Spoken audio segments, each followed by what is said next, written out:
The night vision camera flickers green. Shadows move through a ventilation shaft, slow and deliberate.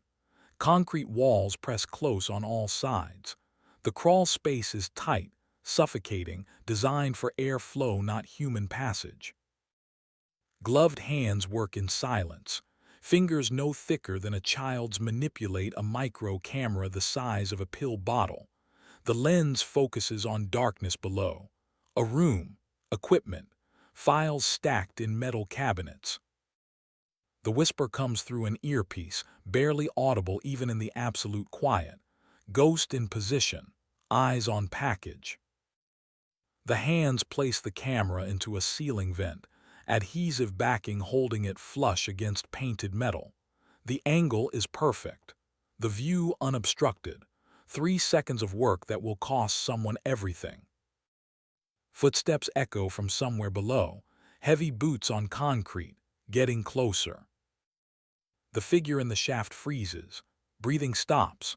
Not slows, stops. A technique taught in rooms where failure means a bullet, not a reprimand. The footsteps pass beneath. A door opens, closes, the lock clicks. The camera feed holds steady for 3 more seconds, then cuts to static. White text burns across the black screen, 72 hours earlier. The sun had not yet cleared the tree line when the bus rolled through the gates of Fort Bragg. Maya Santos sat in the back row, small hands folded in her lap, dark eyes watching the pine forests give way to parade grounds and motor pools. She was 5'2" in boots, 115 pounds soaking wet. The bruises on her ribs from last week's hand-to-hand training had finally faded to yellow. She looked like someone's daughter, someone's sister, someone who got lost on the way to the college campus down the road. She was none of those things. The bus shuddered to a halt outside a cluster of buildings that looked like they had been standing since Vietnam. Cinder block painted the color of institutional beige. Windows with bars that pretended to be decorative but were not. Somewhere in the distance, automatic weapons fire crackled through a practice range. 187 candidates filed off 3 buses. Most were men, big men, the kind who had played football in high school and never quite let go of the feeling that their bodies were weapons. They moved with the rolling confidence of people who had never been told no by physics. 4 women stepped onto the gravel. Maya was the smallest by 6 inches. The cadre waited in a line, uniforms starched to the point of origami, faces that had seen things in Fallujah and Kandahar, and places that still did not appear on maps. These were the men who decided which candidates would wear the green beret and which would go home to tell stories about how they almost made it. Master Sergeant Carl Brigg stood at the center, 55 years old, weathered face like cracked leather, eyes the color of a February sky. He looked at each candidate as they formed up, his gaze lingering on the women with something between amusement and contempt. His voice carried across the assembly area without a microphone. Listen up. You are here for Special Forces Assessment and Selection, SFAS. Some of you think you know what that means because you watched a YouTube video or read a book. You do not know a goddamn thing. He walked the line, boots crunching gravel. 85% of you will fail. Some will quit. Some will break. A few will wash out so hard you will question whether you ever belonged in the army at all. His eyes found Maya, stopped. A smile tugged at the corner of his mouth but did not reach his eyes. And some of you are in the wrong place entirely. This is not basic training. This is not the place where we hold your hand and tell you that you are special. This is where we find out if you are worth the ammunition we would waste training you. The candidates stood at attention. No one moved. No one spoke. The September heat pressed down like a hand.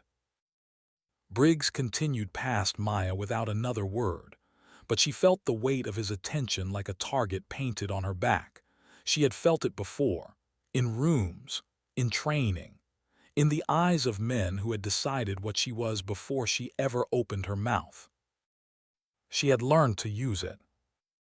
The cadre sergeants began the in-processing, bag checks, gear inspections, medical screening. Maya moved through the stations with mechanical precision. When they asked for emergency contact, she wrote a name. When they asked about her father, she said he was dead. When they asked how, she said building collapse, firefighter, died saving others. All of it was true.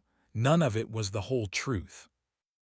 The photo in her gear bag showed a man in turnout gear, helmet tucked under one arm, smiling at the camera. The photo was real. The man was real.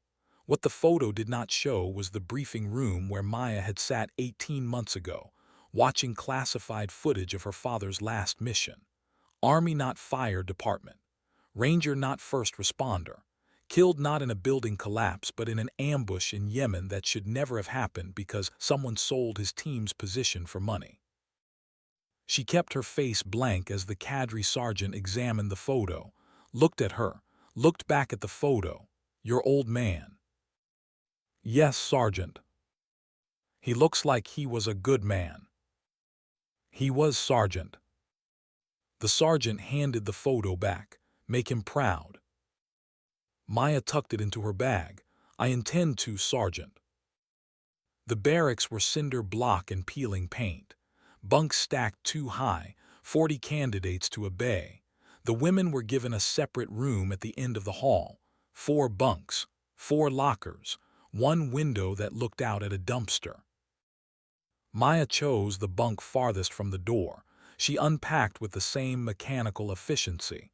Uniforms folded to regulation, boots polished, gear staged, everything she would need within arm's reach, everything she would not need left behind. The other women watched. One was tall, Asian, with the kind of calm that came from intel work.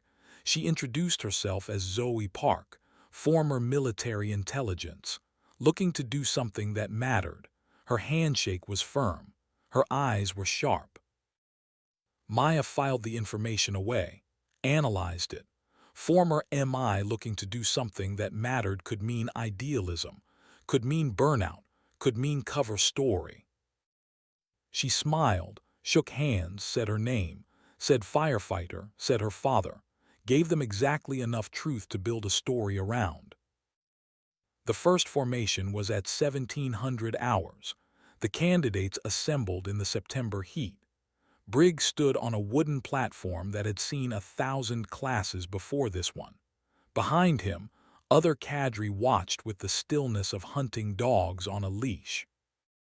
Briggs did not raise his voice. He did not need to. You are here because someone thought you had potential. Someone was probably wrong. Over the next 4 weeks, we will test every part of you, physical, mental, emotional. We will put you in situations where quitting is the smart choice, where your body is screaming at you to stop, where your brain is telling you that this is not worth it. He paused. Let the silence build. The only people who make it through are the ones who can tell their body and their brain to shut the hell up and keep moving. If you cannot do that, save us all some time and quit now. No one moved. Briggs smiled. It was not a kind smile. Good. You will all get your chance. That night Maya did not sleep. She lay in her bunk and listened to the sounds of the barracks. The snoring, the shifting, the quiet sounds of someone crying in the latrine who thought no one could hear. She stared at the ceiling and reviewed the mission parameters. Infiltrate SFAS. Identify the intelligence leak. Gather evidence. Do not break cover. Do not fail. The Defense Intelligence Agency had been hunting this network for 3 years. Candidates who made it through Special Forces training were being targeted, their backgrounds sold, their weaknesses cataloged, their deployments tracked. Some ended up dead in training accidents that were not accidents. Some ended up captured in operations that should have been secure. The pattern was undeniable. The source was inside the pipeline. Maya was the bait, small, female, unlikely. the kind of candidate that would attract attention from anyone looking for easy marks or unusual profiles. She was also the hook. Ranger qualified under a false name 2 years ago. Hand-to-hand instructor certification. Fluent in 3 languages. Recruited by DIA at 21 after she started asking questions about her father's death that the Army did not want answered. They had given her a choice: let it go or get the truth. She had chosen the truth. It had cost her everything she thought she wanted. It had given her everything she actually needed: purpose, direction, an enemy with a face. Somewhere on this base, someone was selling soldiers. She was going to find them. She was going to burn them down. And she was going to do it without anyone knowing she was more than a firefighter's daughter trying to honor a dead man. The alarm sounded at 0430. The barracks exploded into motion. Boots, uniforms, gear, 2 minutes to formation. The cadre did not care if you were ready. They cared if you were on time. Maya was first out the door. The physical training test started in darkness. Push-ups, sit-ups, pull-ups.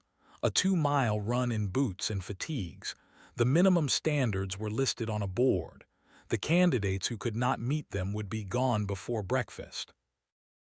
Maya watched the men attack the test with violence. Maximum effort, maximum speed, burning energy like it was infinite. She had seen it before. The mistake of confusing effort with efficiency. She paced herself, 12 pull-ups, not the 18 that some of the men cranked out, but well above the female minimum of 6. Her form was perfect. No kipping, no swinging.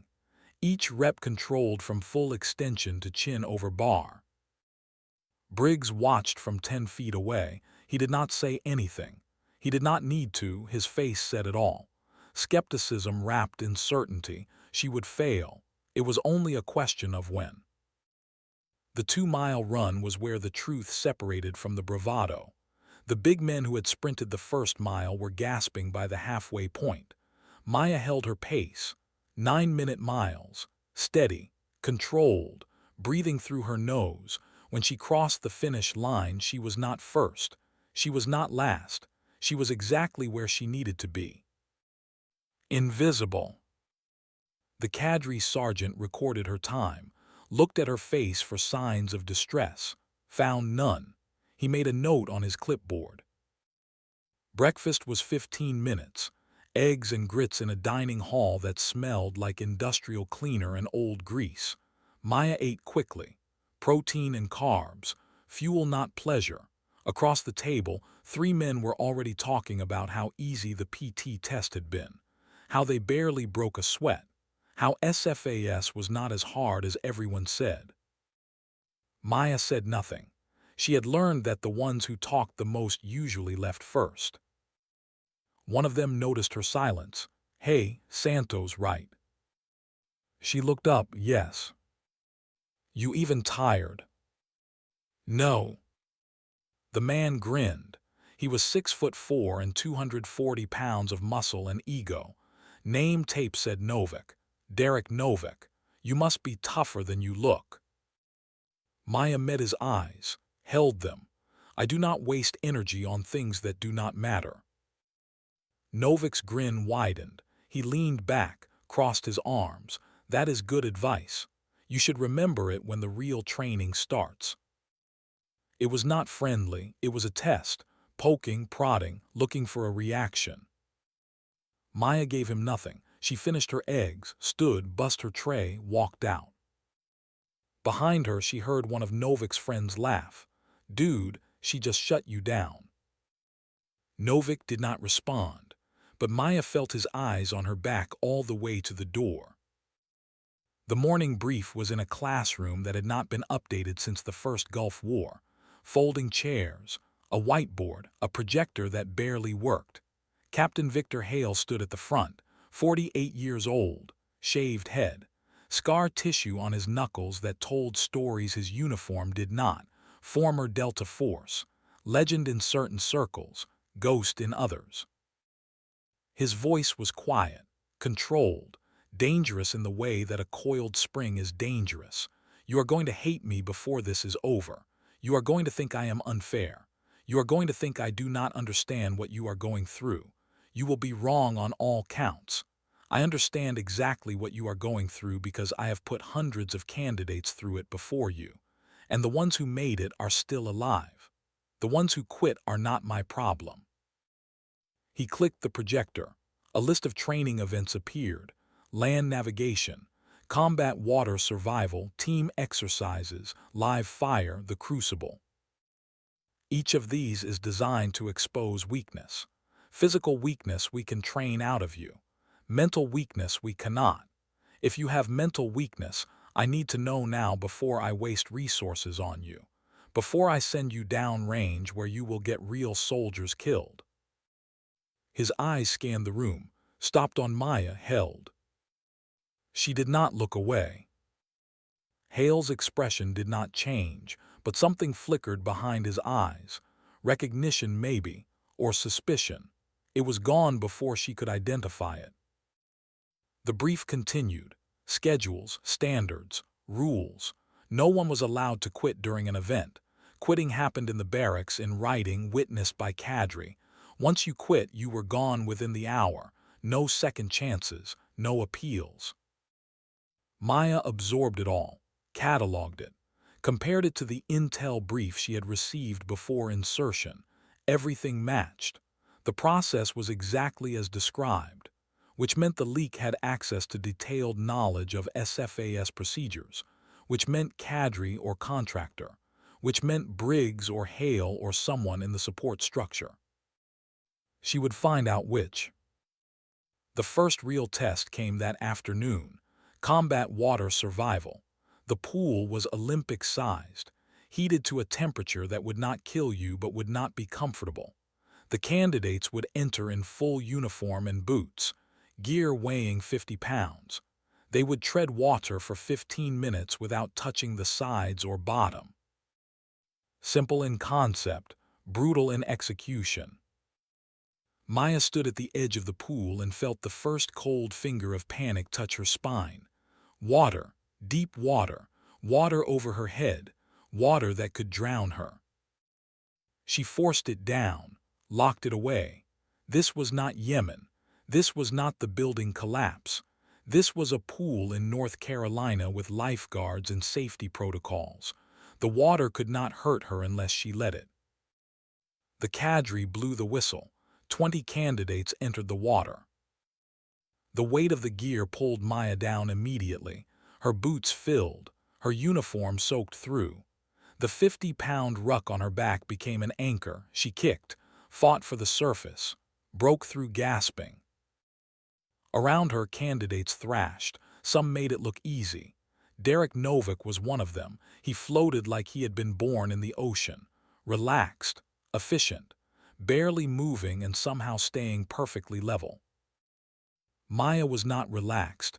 She was fighting, every muscle burning, lungs already starting to scream. The water lapped at her mouth, her nose. She tilted her head back, kept her airway clear, kicked harder. 5 minutes in, the first candidate gave up, raised his hand, was pulled out. 10 minutes in, 3 more quit. Maya's vision started to narrow, the edges going gray. Her legs were lead, her arms useless.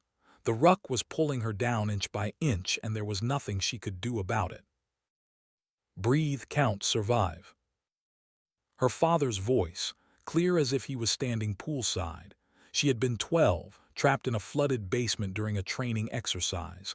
Water rising, door jammed. He had talked her through it. Calm, steady, count to 100, stay calm, help is coming. She counted now.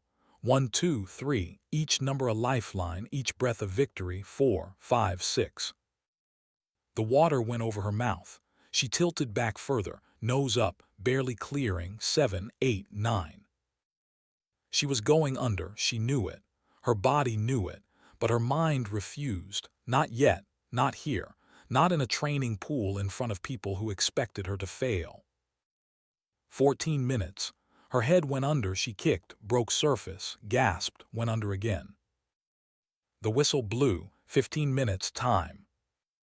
Hands grabbed her, pulled her out. She collapsed on the concrete, vomited water, gasped for air, her whole body shaking. A cadre sergeant stood over her. "You good, Santos?" She nodded, could not speak yet. He made a note, moved on. Maya rolled onto her back, stared at the sky. Her heart was trying to punch through her ribs. Her hands were shaking so hard she could not make a fist. But she had not quit. Across the pool, Derek Novick stood dripping. He was watching her. His face was unreadable. After a moment he walked over, extended a hand. Maya stared at it, looked up at his face, saw nothing there but assessment. She took his hand, let him pull her up. "You have done this before," he said. It was not a question. Maya let go of his hand, picked up her ruck. "I do not know what you mean." Novick's eyes narrowed. That was not training panic, that was real trauma response, combat. "Firefighter," Maya said, "building collapse. Why do you care?" "Just curious what makes someone with PTSD think they can do this." The words hit harder than a fist. Maya met his eyes, held them. Maybe the same thing that makes someone who asks too many questions think they belong here. She walked away, left him standing by the pool. Behind her, she heard one of his buddies laugh. "Dude, she just shut you down again." Novick did not respond, but Maya felt his attention like a weight between her shoulder blades. He was not just another candidate. He was hunting for something, and he thought she might be it. She would need to be more careful. That night, Maya returned to the barracks to find Zoe Park sitting on her bunk. The other woman looked up, smiled. "That was rough today." Maya stripped off her wet uniform, started laying out dry clothes. It was fine. "You almost drowned." "Almost does not count." Zoe watched her for a long moment. "You are different from the others." Maya paused, looked at her. "How so?" "Most people who almost die look scared after. You look angry." Maya pulled on a dry shirt. "I am not angry." "Then what are you?" The question hung in the air. Maya considered it, considered how much truth to give, settled on enough, focused. Zoe nodded slowly. "Okay, just be careful. Some of the cadre are looking for reasons to cut people, especially women." "I know. And some of the candidates are not what they seem." Maya's attention sharpened. "Like who?" Zoe stood, stretched. "Just a feeling. Watch your back, Santos." She left, the door closed behind her. Maya sat on her bunk, opened her locker, pulled out the encrypted phone hidden in a false bottom of her toiletry bag. One message. Time stamped 2 hours ago. "Contact established. Liaison inbound. Maintain cover. Web." Maya deleted the message, turned off the phone, put it back. Liaison meant DIA was sending someone else, someone to coordinate, someone she was supposed to trust. She had learned the hard way that trust was a luxury she could not afford. The land navigation exercise began at 0500 the next morning. Each candidate received a map, a compass, and a list of 5 GPS coordinates. 24 hours to find all 5. No radios, no phones, no help. Maya studied her map in the pre-dawn darkness, plotted her route, checked distances, identified terrain features. The course covered 30 kilometers of North Carolina pine forest, swamps, hills, creeks, easy to get lost, easier to get hurt. Briggs walked the line as candidates prepared. He stopped at Maya, looked at her map, looked at her. "You know how to read that, Santos?" "Yes, Sergeant." "You sure? Not too complicated?" The condescension was thick enough to cut. Maya kept her voice level. "I am sure, Sergeant." Briggs grunted, "We will see." The whistle blew. Candidates scattered into the tree line. Maya moved quickly but not recklessly. She followed her route, used terrain to her advantage, crossed the first checkpoint in 3 hours, marked it, moved on. But she did not go directly to the second checkpoint.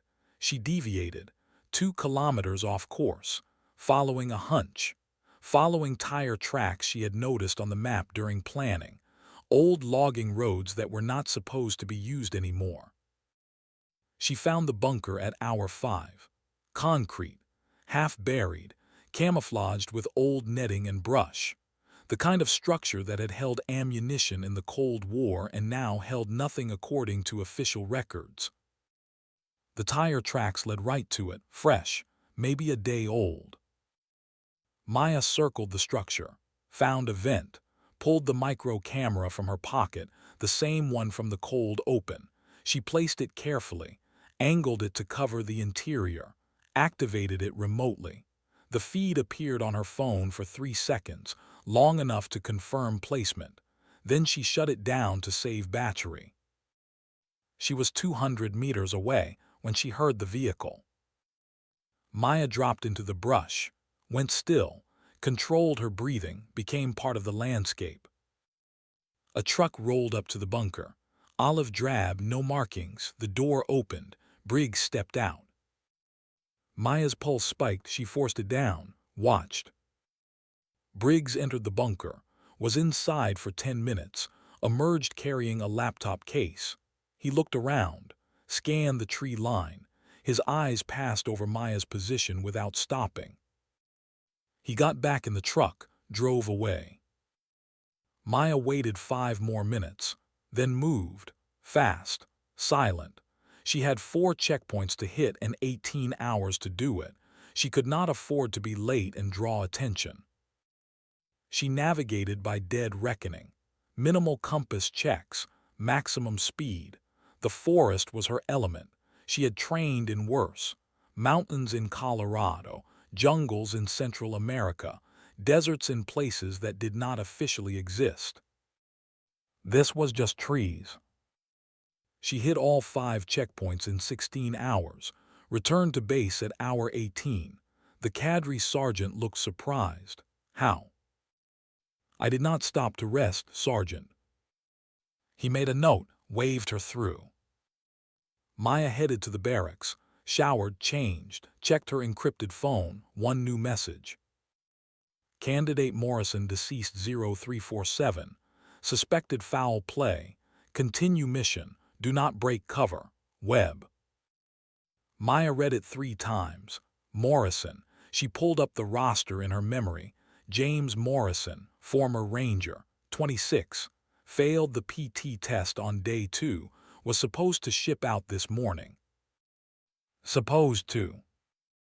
She deleted the message, sat on her bunk, stared at the wall. Someone had killed a washout, a candidate who was already leaving, which meant Morrison had seen something, known something, been a threat despite failing. The mission had just changed. This was not just intelligence trafficking. This was murder, and whoever was running it was willing to kill to protect it. Maya lay back on her bunk, closed her eyes, forced her breathing to slow, her heart to calm, her mind to focus. Somewhere on this base, a killer walked free. Somewhere in the cadre or the contractors or the support staff, someone was selling soldiers and silencing witnesses. She had 72 hours to find them before the Crucible exercise began, before whatever they were planning reached its conclusion, before more people died. The clock was running. And Maya Santos, the quiet firefighter's daughter who barely made it through the pool, was about to become the most dangerous person on Fort Bragg. She just had to make sure no one noticed until it was too late. The team land navigation exercise started the next morning. Groups of 6, map and compass, 15 kilometers, 12 hours, work together or fail together. Maya's team included Derek Novick, Zoe Park, 3 other candidates whose names she had not bothered to learn yet. The cadre assigned Novik as team leader. He took the map, studied it, plotted a route. Maya watched him work. His movements were efficient, professional. The route he plotted was decent, not optimal but decent. They moved out. Novik led from the front, confident, in control. The team followed. 4 hours in, Maya realized they were going in circles. Subtle.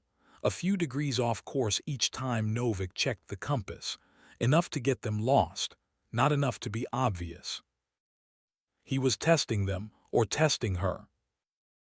At hour 6, they were 5 kilometers from where they should be. The team was getting frustrated, angry. They had been walking for hours and had not hit a single checkpoint. Finally, one of the others spoke up. "Novik, man, are you sure about this route?" Novik looked at the map, frowned. "Yeah, why?"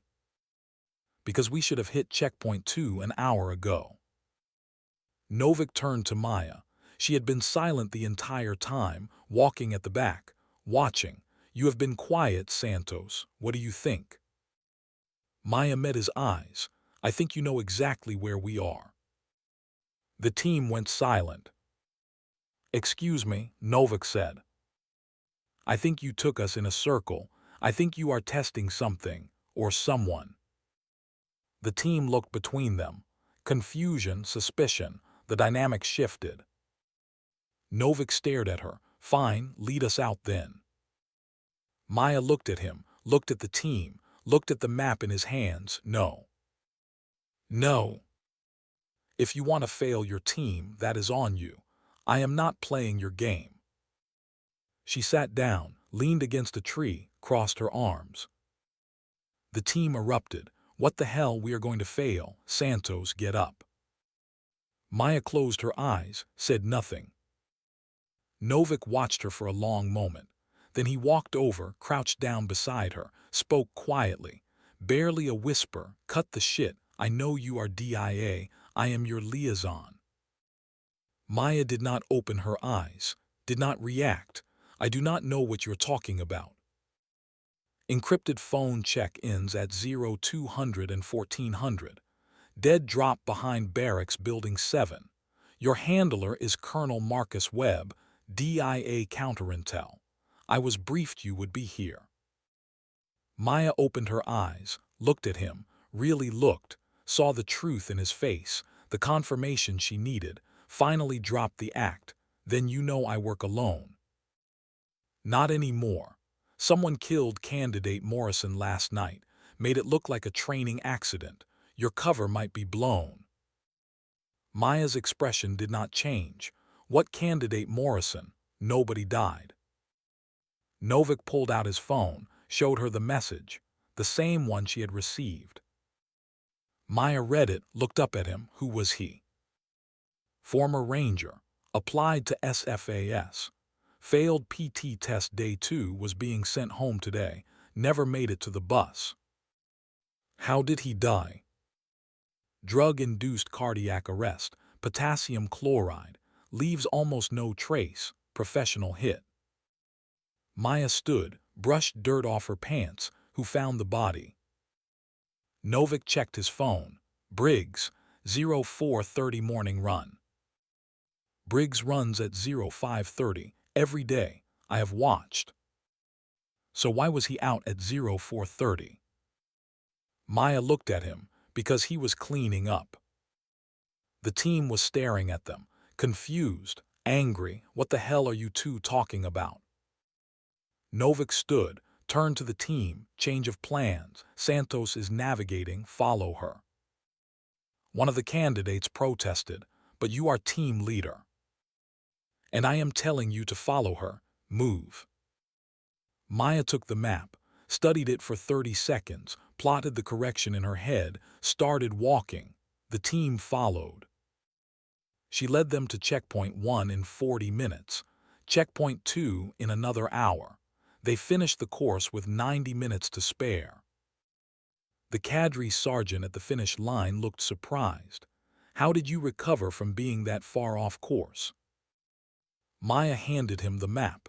We had a navigation error. We corrected it. He looked at Novik. Novik nodded, confirmed. The sergeant made notes, waved them through. As the team dispersed, Novik caught Maya's arm. We need to talk, tonight.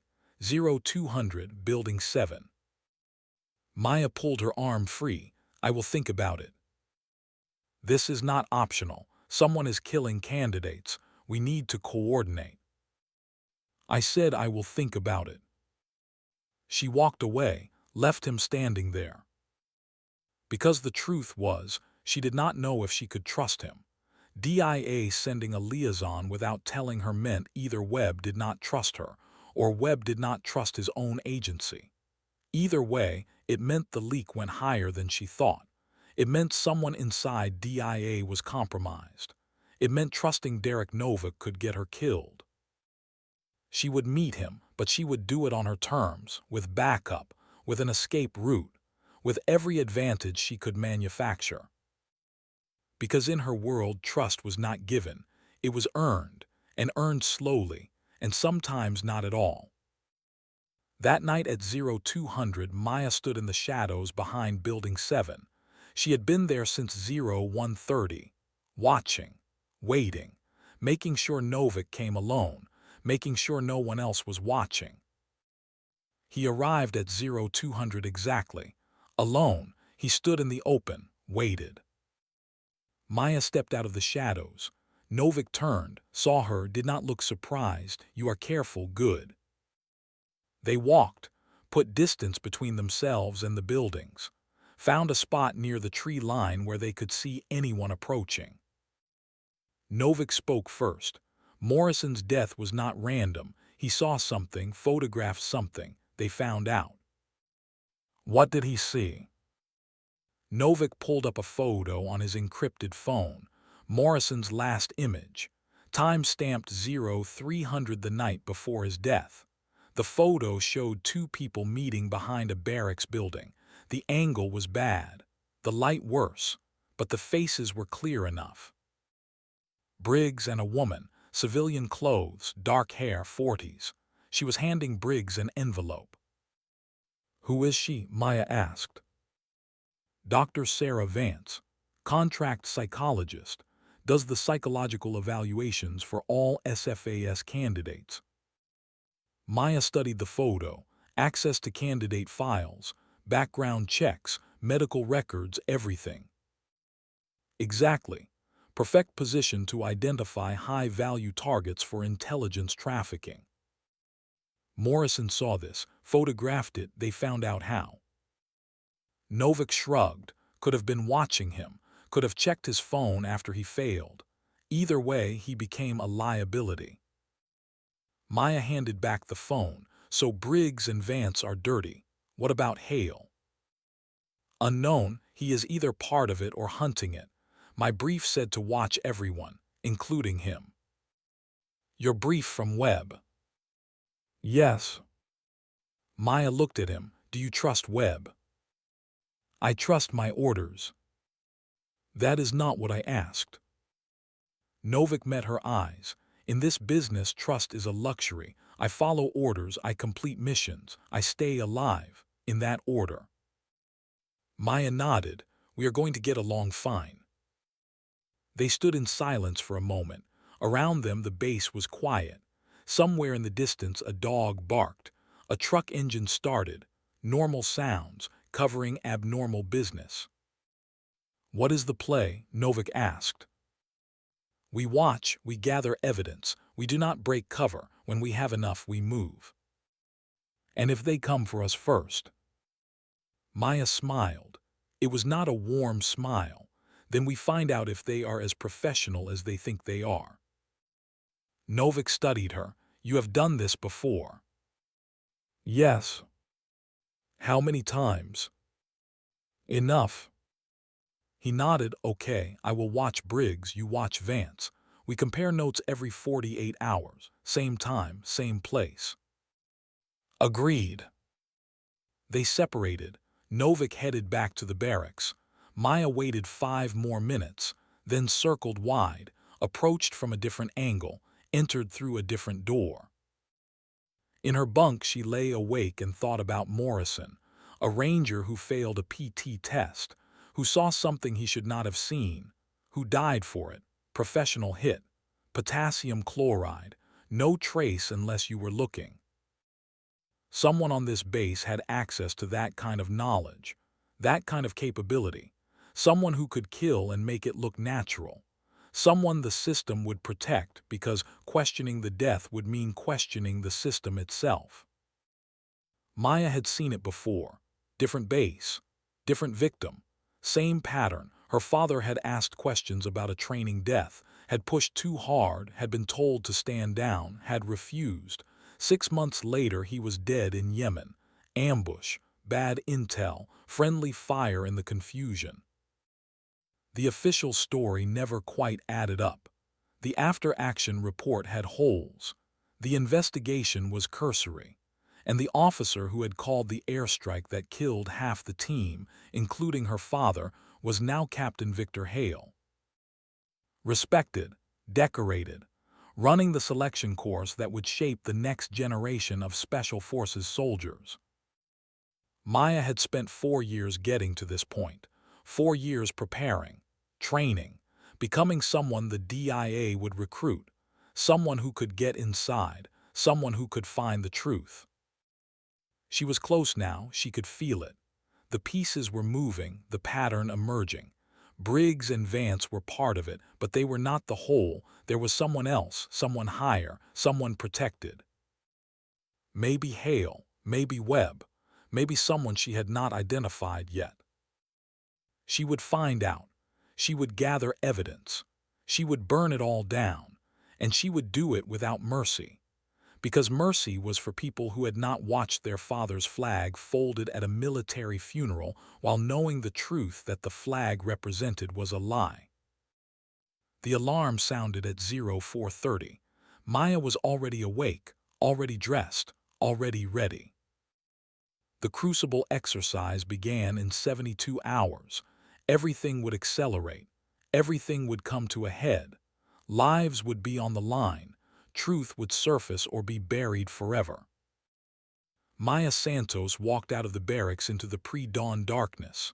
Small, quiet, unremarkable, the kind of candidate that Briggs thought would wash out before week 2, the kind of candidate that did not matter. But in 72 hours, everyone on Fort Bragg would learn that the quiet ones were the most dangerous, that the ones who looked weak were sometimes the strongest, that underestimating someone because of their size or their gender or their silence was the last mistake you ever made. The ghost was in position, the camera was recording, the trap was set, and time was running out for everyone who thought they were safe. Part 1 complete. 72 hours earlier had become now, and now was when everything would burn. The announcement came at morning formation. Captain Hale stood on the wooden platform, his voice cutting through the September heat like a blade through silk. The Crucible begins in 72 hours. You will receive no further details until commencement. Prepare your gear. Prepare your minds. Prepare to be tested beyond anything you have experienced in your military careers. Maya Santos stood in formation, hands clasped behind her back, eyes forward. Around her, 131 candidates shifted weight from foot to foot. Nervous energy rippled through the ranks. They had lost 56 people in 10 days. Failed PT tests, voluntary withdrawals, medical drops. One death that everyone was pretending was natural. Hale continued. This exercise will run continuously for 72 hours.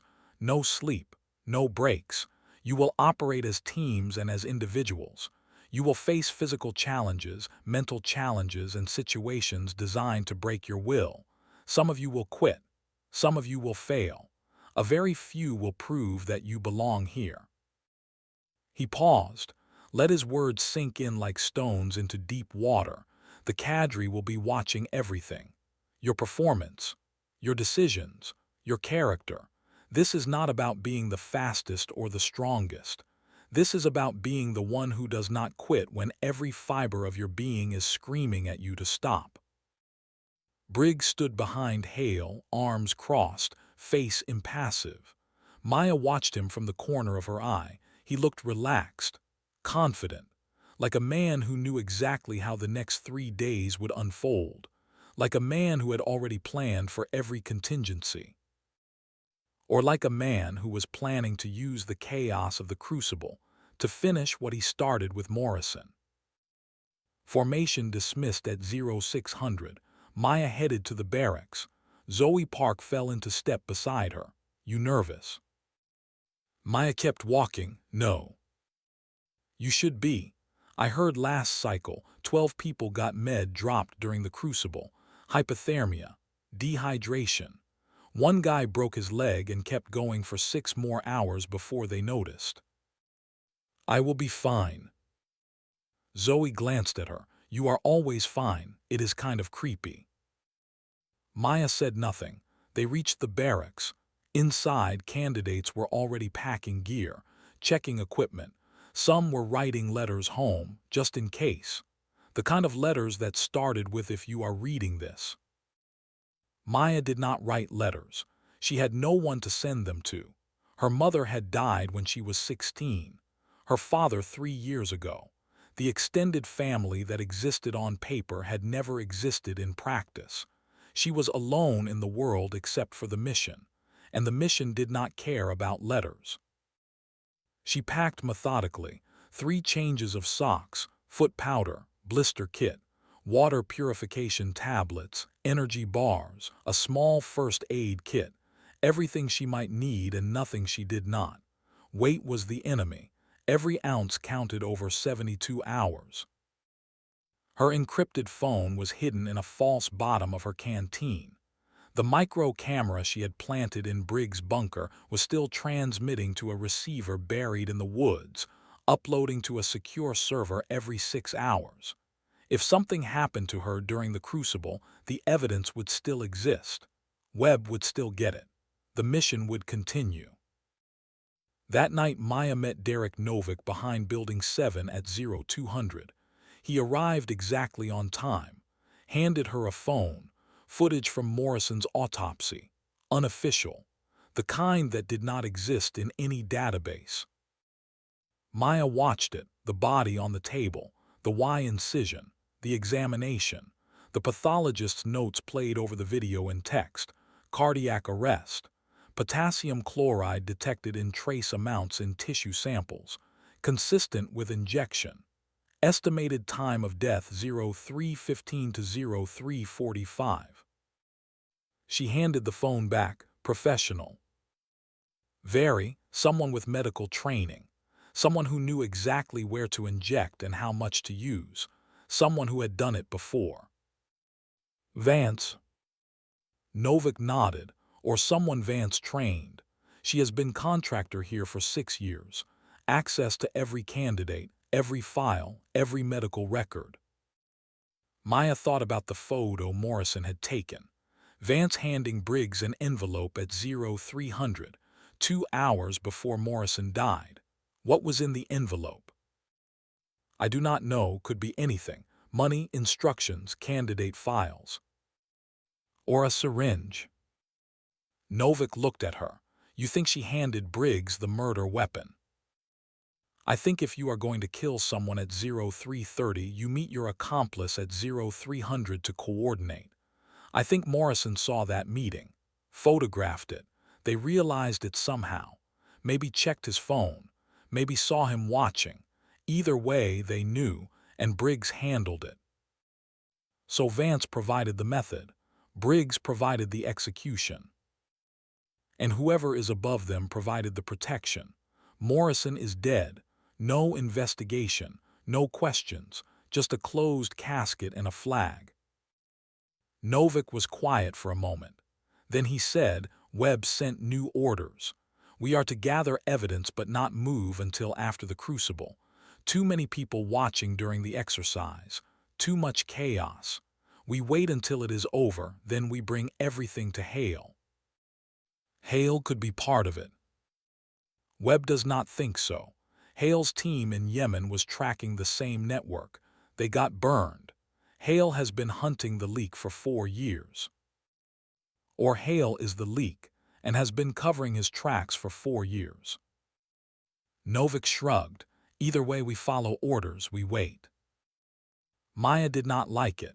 Waiting meant giving Briggs and Vance 3 more days to operate, 3 more days to identify threats, 3 more days to kill anyone who got too close. But she also understood the logic. Moving during the Crucible would expose them.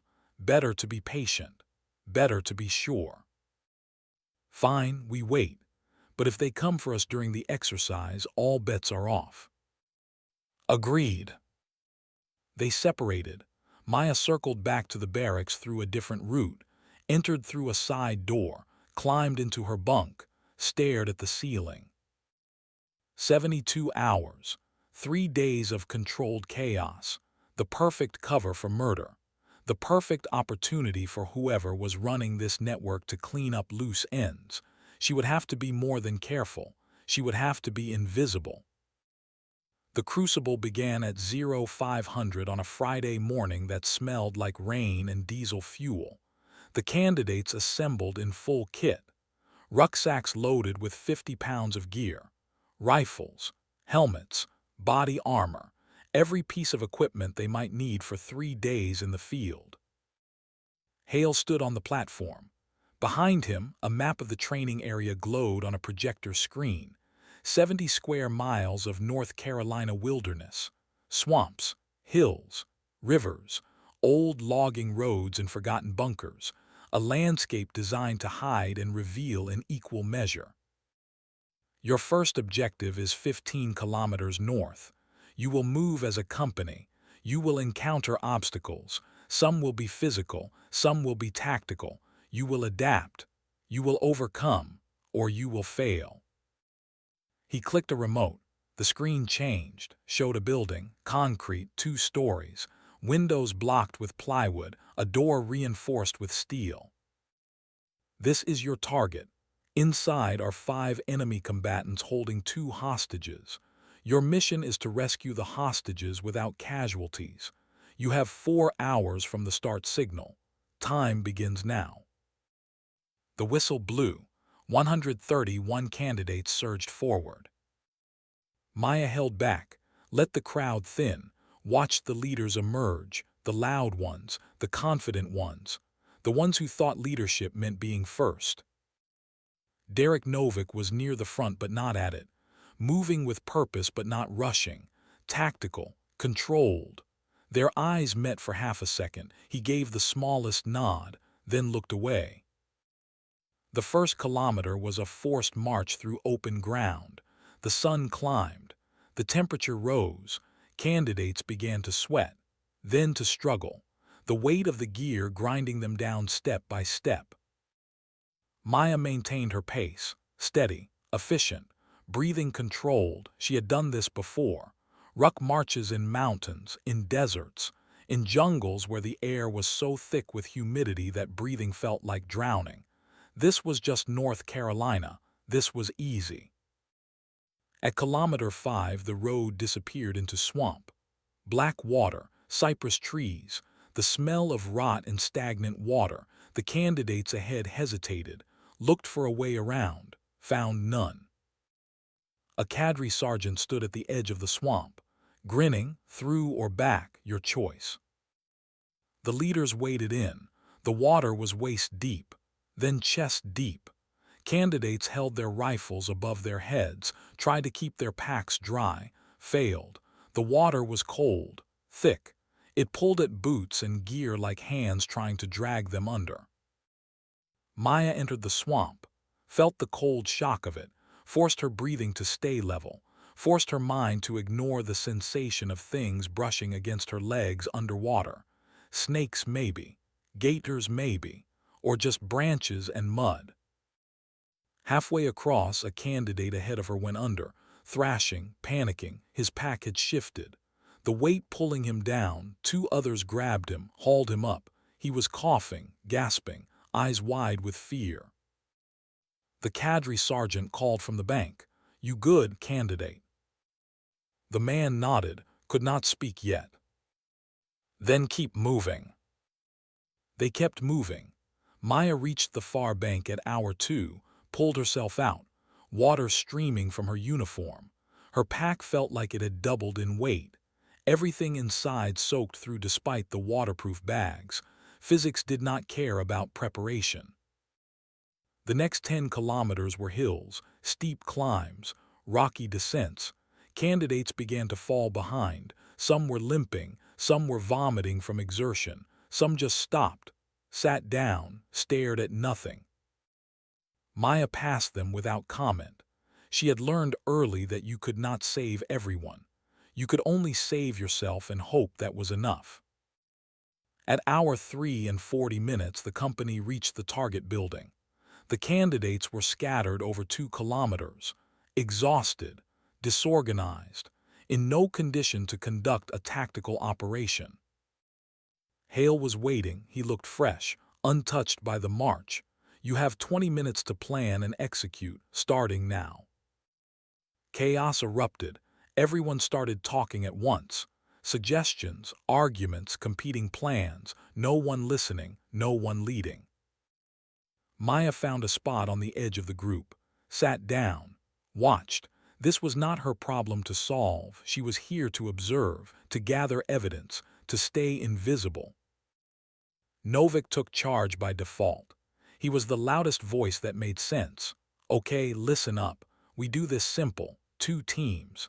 Team 1 provides suppression fire through the windows. Team 2 breaches the door and clears the rooms. We move fast. We move hard. We get the hostages and get out. Someone objected. What about casualties? We are supposed to do this without killing anyone. It is a simulation. The enemy are role players. They are not going to actually die. But we are being graded on tactical decision-making. If we go in guns blazing, we fail the mission parameters. Then what do you suggest? Negotiation. Novik stared at him. Are you serious? It is a valid tactical option. This is Special Forces selection, not a hostage negotiation seminar. We go in hard and fast. The debate continued. Maya checked her watch. 15 minutes left. They were wasting time arguing about doctrine when they should have been moving. She stood, walked toward the building. No one noticed at first. She circled around to the side, found a window that was not boarded completely, a gap at the bottom, 6 inches, enough. She knelt, looked through. The interior was dark. She could make out shapes, furniture, role players in position. 2 were near what looked like hostages in the center of the room. 3 more were at windows covering approaches. Standard setup, predictable, easy to counter if you knew what you were doing. Maya pulled back, returned to the group. They were still arguing, 10 minutes left. She walked up to Novik, said quietly, I found a way in. He looked at her, what? Side window, gap at the bottom, I can get through. Open the door from inside, you breach and clear while they are focused on me. That is not the plan. Your plan is going to fail. You have 8 minutes left and no consensus. Use me or waste the opportunity. Novik studied her face, looked at the building, looked back. You sure you can get through that window? Yes. And you will not get shot by the role players before you reach the door. I will be fast. He made a decision. Okay, you have 3 minutes, we breach on your signal. Maya moved, low, fast, using the building for cover. She reached the window, checked the gap. It was tight, very tight, but she had done tighter. She removed her pack, her helmet, her body armor, everything that added bulk, kept only her rifle, slid it through the gap first, then her body. The window frame bit into her shoulders, her hips. She forced herself through, felt skin scrape, felt something tear, did not stop. She dropped into the room on the other side, rolled, came up in a crouch. A role player 10 feet away spun toward her, raised his sim weapon. She moved faster, closed the distance, struck his wrist. The weapon clattered away. She swept his legs. He went down hard. She was moving before he hit the floor, across the room. The other role players were reacting now, turning, shouting.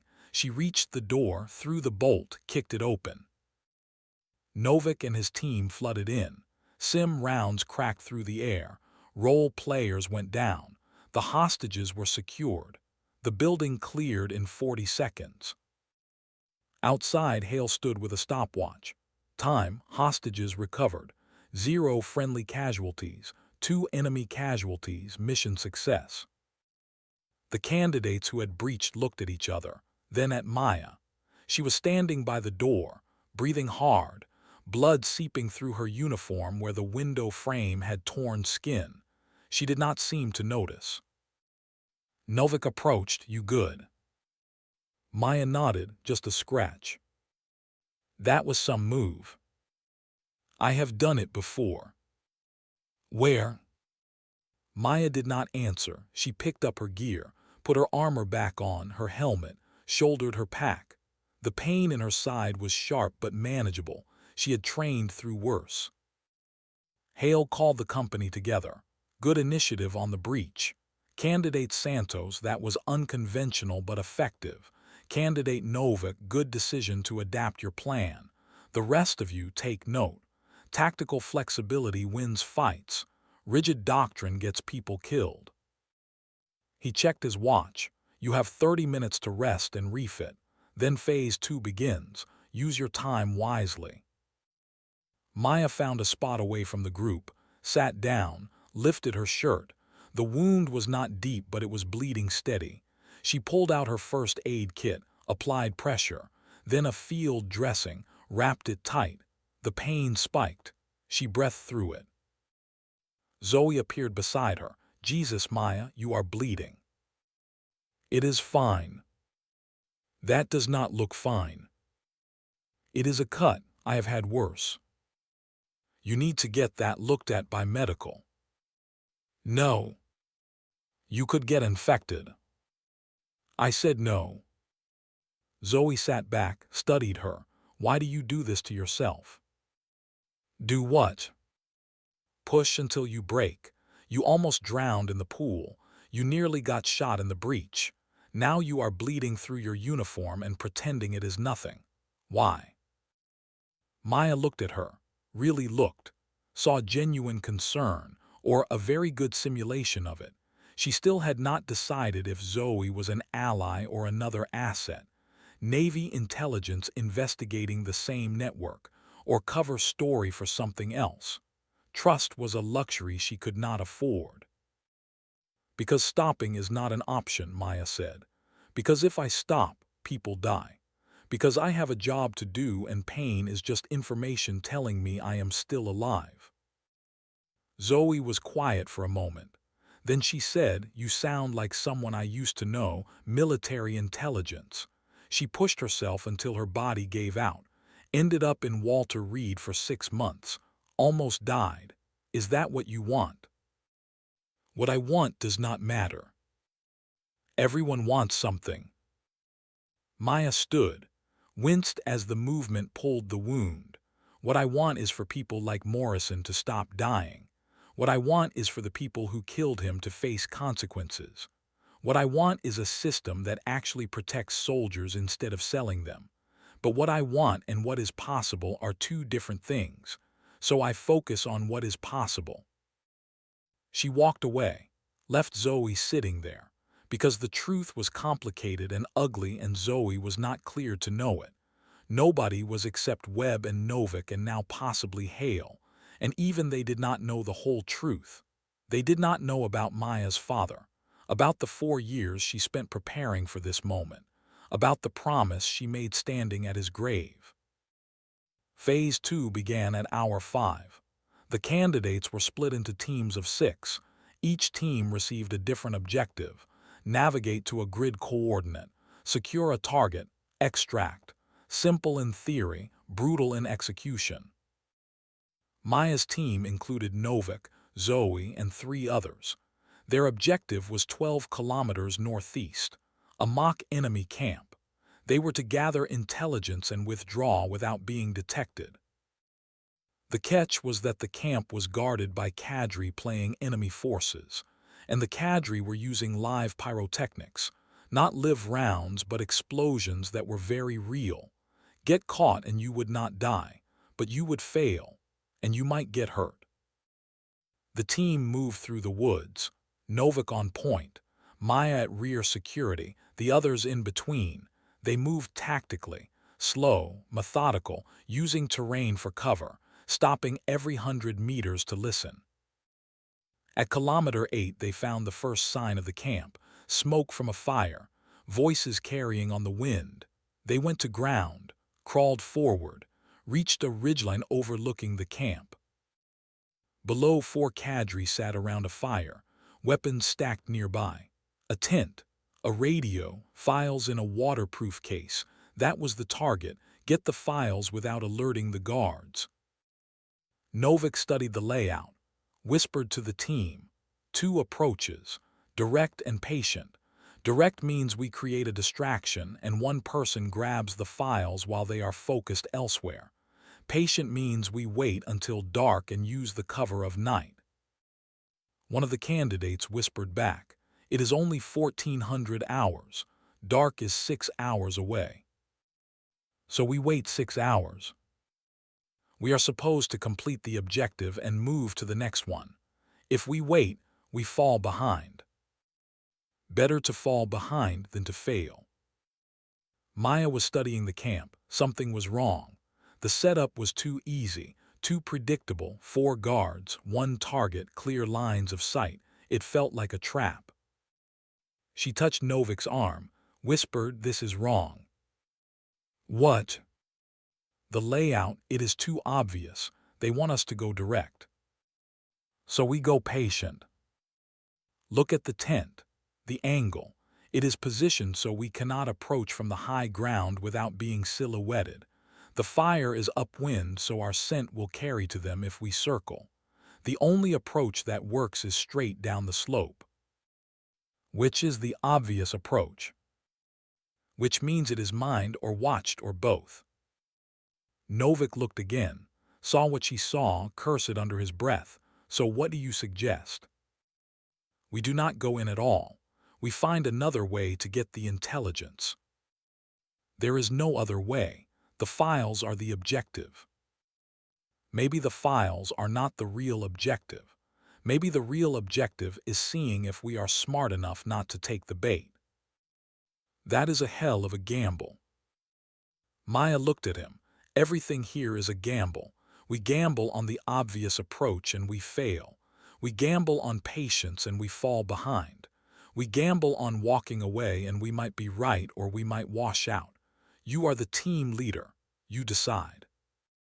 Novik was quiet for a long moment. The team watched him, waiting, the pressure of command settling on his shoulders like a physical weight. Finally, he said, "We watch for 30 minutes. See if the pattern changes. If it does not, we withdraw and report the camp location as too heavily defended for a 6-person team. Let the evaluators decide if that is the right call." The team settled in, watched. Maya used the time to scan the surrounding area, looking for what she expected to find: cameras, observers, the real test. She found them at minute 20. 2 cadre in ghillie suits 300 meters to the west, watching the camp through optics. They were not guarding the camp. They were guarding the approach, waiting to see which teams would be smart and which would be bold. Bold got you killed in the real world. Smart kept you alive. At minute 30, Novik made the call. "We withdraw, move slow, stay tactical. If they wanted us to assault that camp, they would not have made it this obvious." The team pulled back, navigated around the camp at a distance of 500 meters, continued to the next objective. They were behind schedule but intact. No failures, no casualties. At hour 12, they reached checkpoint 3, A river crossing. The water was moving fast, cold. The rope bridge that was supposed to be there was gone, cut or removed. Another test. The team stared at the river. It was 30 meters across. Too far to jump, too deep to wade, too fast to swim with full gear. One of the candidates said, "We could build a raft." With what? We do not have time to cut trees and lash them together. Then we find another crossing point. The next bridge is 15 kilometers downstream. We will lose hours. So what do? Maya was studying the banks, looking for options. She found one, a rope, old, frayed, tied to a tree on their side. The other end disappeared into the water. She pulled on it, felt resistance, followed it with her eyes, saw where it emerged on the far bank, tied to another tree. It was an old traverse line, used for water crossings. Someone had cut the bridge but left the rope, maybe by accident, maybe on purpose. She called Novik over, showed him, "Think it will hold?" He tested it, only one way to find out. "I will go first." "Maya, if that rope breaks, you are going into the river." "I am the lightest. If it holds me, it will hold everyone." "And if it does not?" "Then you know not to follow." She did not wait for permission. She clipped a carabiner from her gear to the rope, wrapped her hands around it, started across, hand over hand, legs wrapped around the rope, moving slow. The rope sagged under her weight, dipped toward the water. She kept moving. Halfway across, she heard the rope start to fray, the sound of fibers snapping one by one. She moved faster, hand over hand, the rope sagging lower, the water rushing past 6 inches below her back. She reached the far side, unclipped, turned. The rope was holding but barely. She signaled to Novik, one at a time, slow. The team crossed, one by one. Maya watched the rope, watched it fray. The last candidate was halfway across when the rope snapped. He fell, hit the water, was swept downstream. Novik and 2 others ran along the bank, found a place where the current slowed, pulled him out. He was coughing, soaked, gear gone but alive. They regrouped on the far bank, 5 candidates with gear, 1 without. They had lost 30 minutes, but everyone was across. The mission continued. At hour 18, the sun began to set. The temperature dropped. The candidates were exhausted, hungry. Some were limping. Some were shivering from the river. Some looked like they were ready to quit. Maya felt the fatigue in her legs, in her shoulders. The wound in her side had stopped bleeding but was throbbing with every step. She ignored it, focused on the next objective, the next kilometer, the next breath. They reached checkpoint 5 at hour 20. A cadre sergeant was waiting. "You are the 3rd team to arrive. Your next objective is individual. Each of you will receive a grid coordinate. You will navigate to it alone. You will find a task. You will complete it. You will return here. You have 6 hours. Anyone who does not return in 6 hours fails." He handed out cards. Each one had a different coordinate. Maya looked at hers, 8 kilometers northwest. She checked her map, oriented herself, started walking. The woods were dark now, thick. The moon was up but barely visible through the canopy. She used her compass, counted paces, navigated by dead reckoning. The fatigue made it harder, easy to lose count, easy to drift off course, easy to make mistakes. At hour 23, she reached her grid coordinate, found a small clearing. In the center was a post. On the post was a lockbox. Beside the lockbox was a note. "The combination is the date of the Battle of Mogadishu. Open the box. Complete the task inside. Return." Maya thought. October 3rd, 1993, 10:03:93. She tried the combination. The lock clicked open. Inside the box was a radio, a frequency written on tape, and instructions. Contact Checkpoint Alpha on this frequency. Report your candidate number and grid location. Wait for confirmation. Return.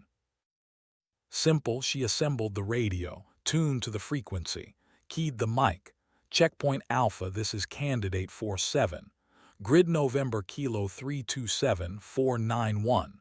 Request confirmation. Static, then a voice. Candidate 47 confirmed. Return to checkpoint 5. Maya disassembled the radio, put it back in the box, closed it, started back. She was 2 kilometers from checkpoint 5 when she heard voices. Low, urgent. She went aground, crawled forward, saw 2 figures in the darkness. One was a candidate, the other was a cadre member, but something was wrong, the body language, the tone. This was not an evaluation. This was a meeting. Maya got closer, stayed in the shadows, listened. The candidate was speaking. I cannot do this anymore. Morrison is dead. I thought this was just about files, about intelligence. Nobody said anything about killing people. The cadre voice was calm, cold. Morrison was a security risk. He saw something he should not have seen. It was handled. By murdering him. By protecting the operation. An operation that has been running successfully for 3 years. An operation that you have been paid very well to support. I want out. You do not get out, you know too much. You are in this until it ends. Then when does it end? When we have what we need, 2 more cycles, maybe 3. Then the network shuts down and everyone disappears with their money. And if I refuse?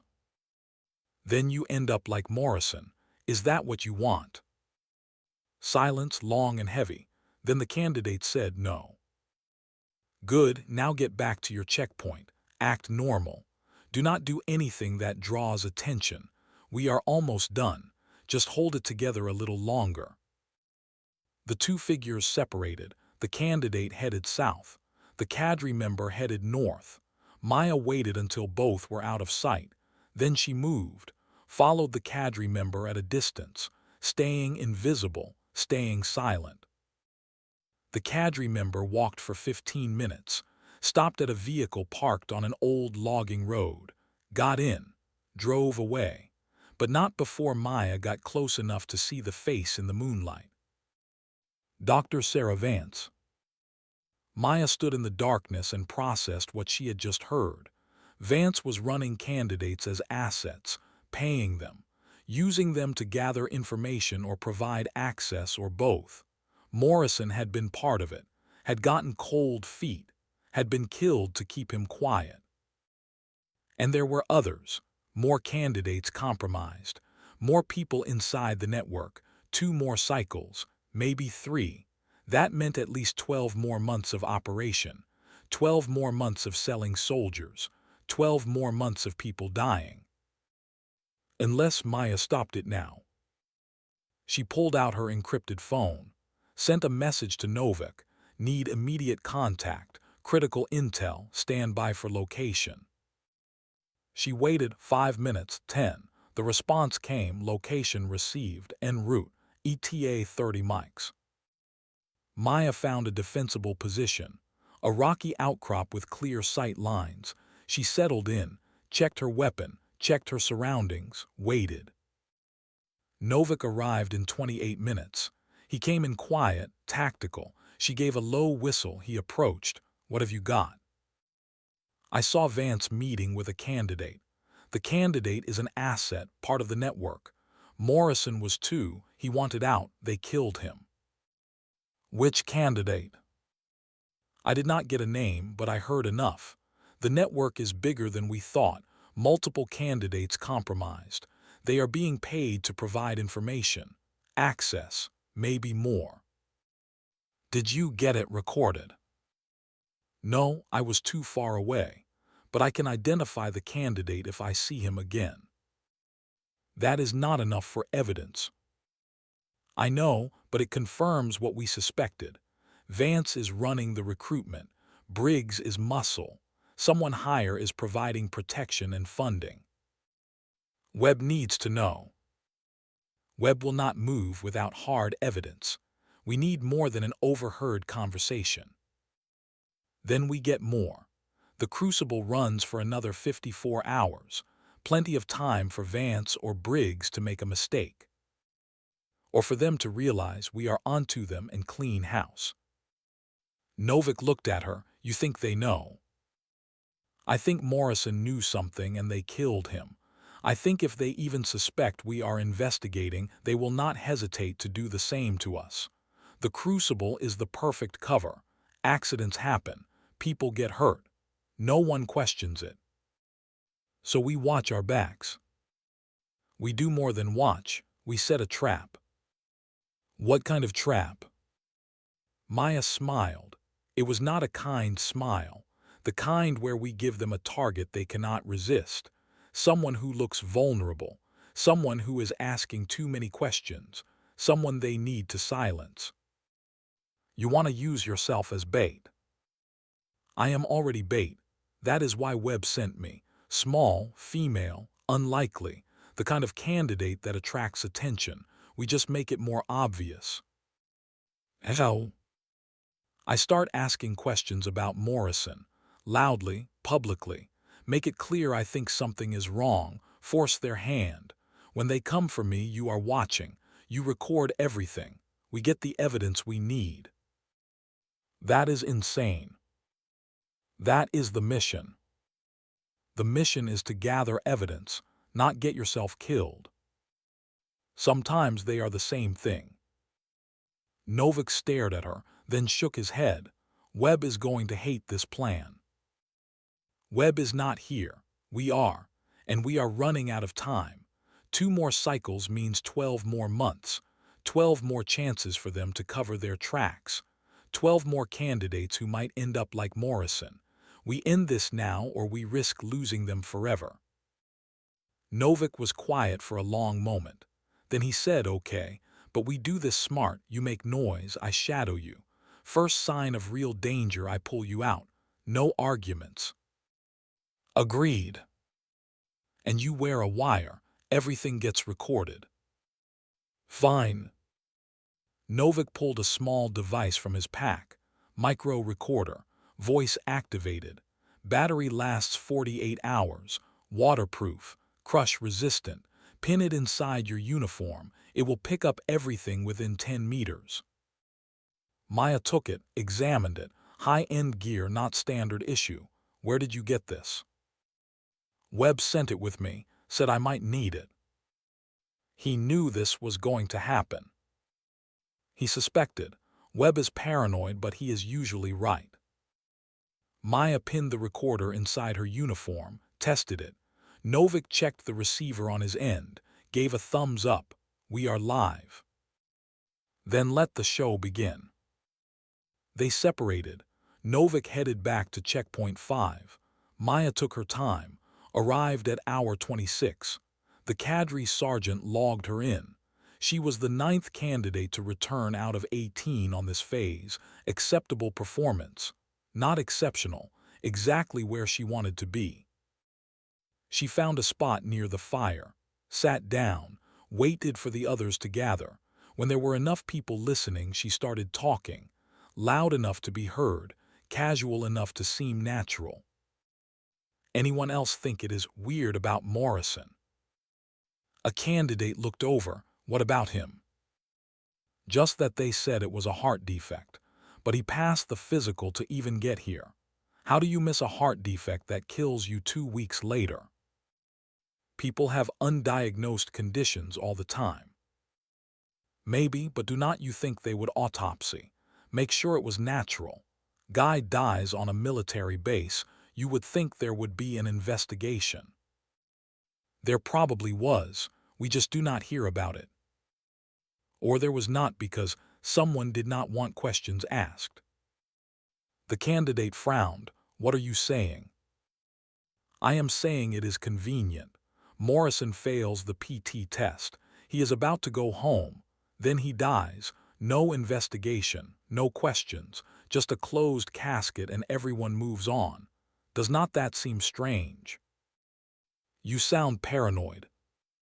Maybe, or maybe I am paying attention. A cadre sergeant approached. Santos, you got a problem. No, Sergeant.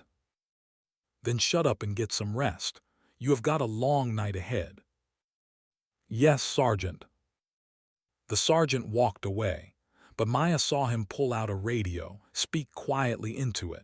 She could not hear the words, but she did not need to. The message was clear. Someone was talking. Someone needed to be watched. The trap was set.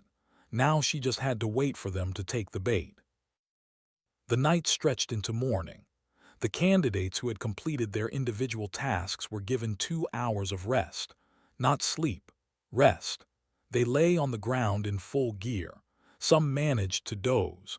Most just lay there staring at the sky, bodies too wired on adrenaline and exhaustion to actually relax.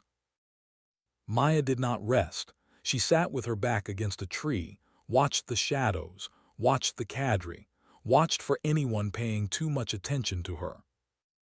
At hour 30, Phase 3 began. The final push. 24 hours of continuous operations. Teams would be reshuffled. Objectives would change. The pressure would increase until people broke. Maya was assigned to a new team. 6 candidates. None of them were Novak or Zoe. All of them were strangers. The team leader was a big candidate named Kowalski. Infantry. 3rd attempt at SFAS. Determined to pass this time. Their objective was a mock village 12 kilometers east. They were to clear the village of enemy forces, secure a high-value target, extract, standard direct action mission, the kind special forces did in their sleep. Except the enemy forces were cadre, and the cadre knew every trick, and the village was rigged with pyrotechnics, and everyone was running on 0 sleep and 30 hours of continuous operations. The team moved out. Kowalski led from the front, aggressive, confident, the kind of leader who thought volume equaled authority. Maya stayed in the middle of the formation, quiet, observant, waiting. At kilometer 6, Kowalski stopped the team, gathered them close. Okay, here is the plan. We hit the village fast and hard, 2 teams. Alpha takes the north side, Bravo takes the south. We clear building by building, link up in the center, secure the HVT, exfil on the east side. One of the candidates asked, what about civilians? The briefing said there might be non-combatants in the village. We identify and bypass, but we do not slow down for them. Speed is security. What if the HVT is with civilians? Then we separate them and extract, but we do not let the presence of civilians stop us from completing the mission. Maya listened. The plan was adequate, not great but adequate. It would probably work if everything went according to plan, which it would not. Plans never survived contact with the enemy. The team moved into position. Alpha team on the north, Bravo on the south. Maya was assigned to Bravo. Kowalski led Alpha. He gave the signal. Both teams moved. Maya entered the village behind 2 other candidates. The buildings were plywood and concrete, designed to simulate Afghan or Iraqi construction. Narrow alleys, tight corners, perfect ambush terrain. The first building was empty. The second had 2 role players. They engaged with sim rounds. The candidates returned fire. The role players went down. Casualties or not, they stopped fighting. The building was cleared. Third building, a noise upstairs. The team stacked on the stairs, prepared to clear. Maya was third in the stack. She heard something wrong, a mechanical click. Too precise, too deliberate. She grabbed the candidate in front of her, pulled him back, yelled IED. The explosion was real, not lethal but real. The stairs collapsed in fire and smoke.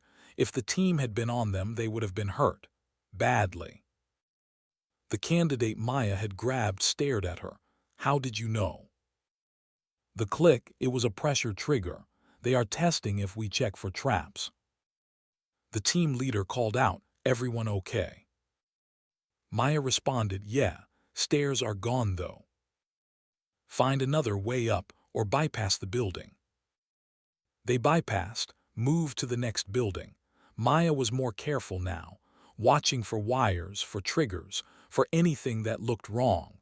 The cadre were not playing games. This was as close to real combat as training could get. At the center of the village, Alpha and Bravo teams linked up. Kowalski was breathing hard, sweating. His team had taken simulated casualties. 2 down, 4 left. Bravo had lost 1, 5 left.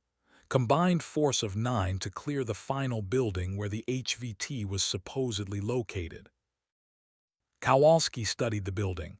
2 stories, reinforced door, windows covered, it looked like a fortress. He turned to the team. "We stack on the door, breach with explosives, flood the building, overwhelm through speed and violence." Questions? Maya raised her hand. "That building is designed to funnel us into a kill zone. The moment we breach, we will take casualties. So what do you suggest?" "Find another entry. Window, roof, back door. Anything that is not the obvious approach."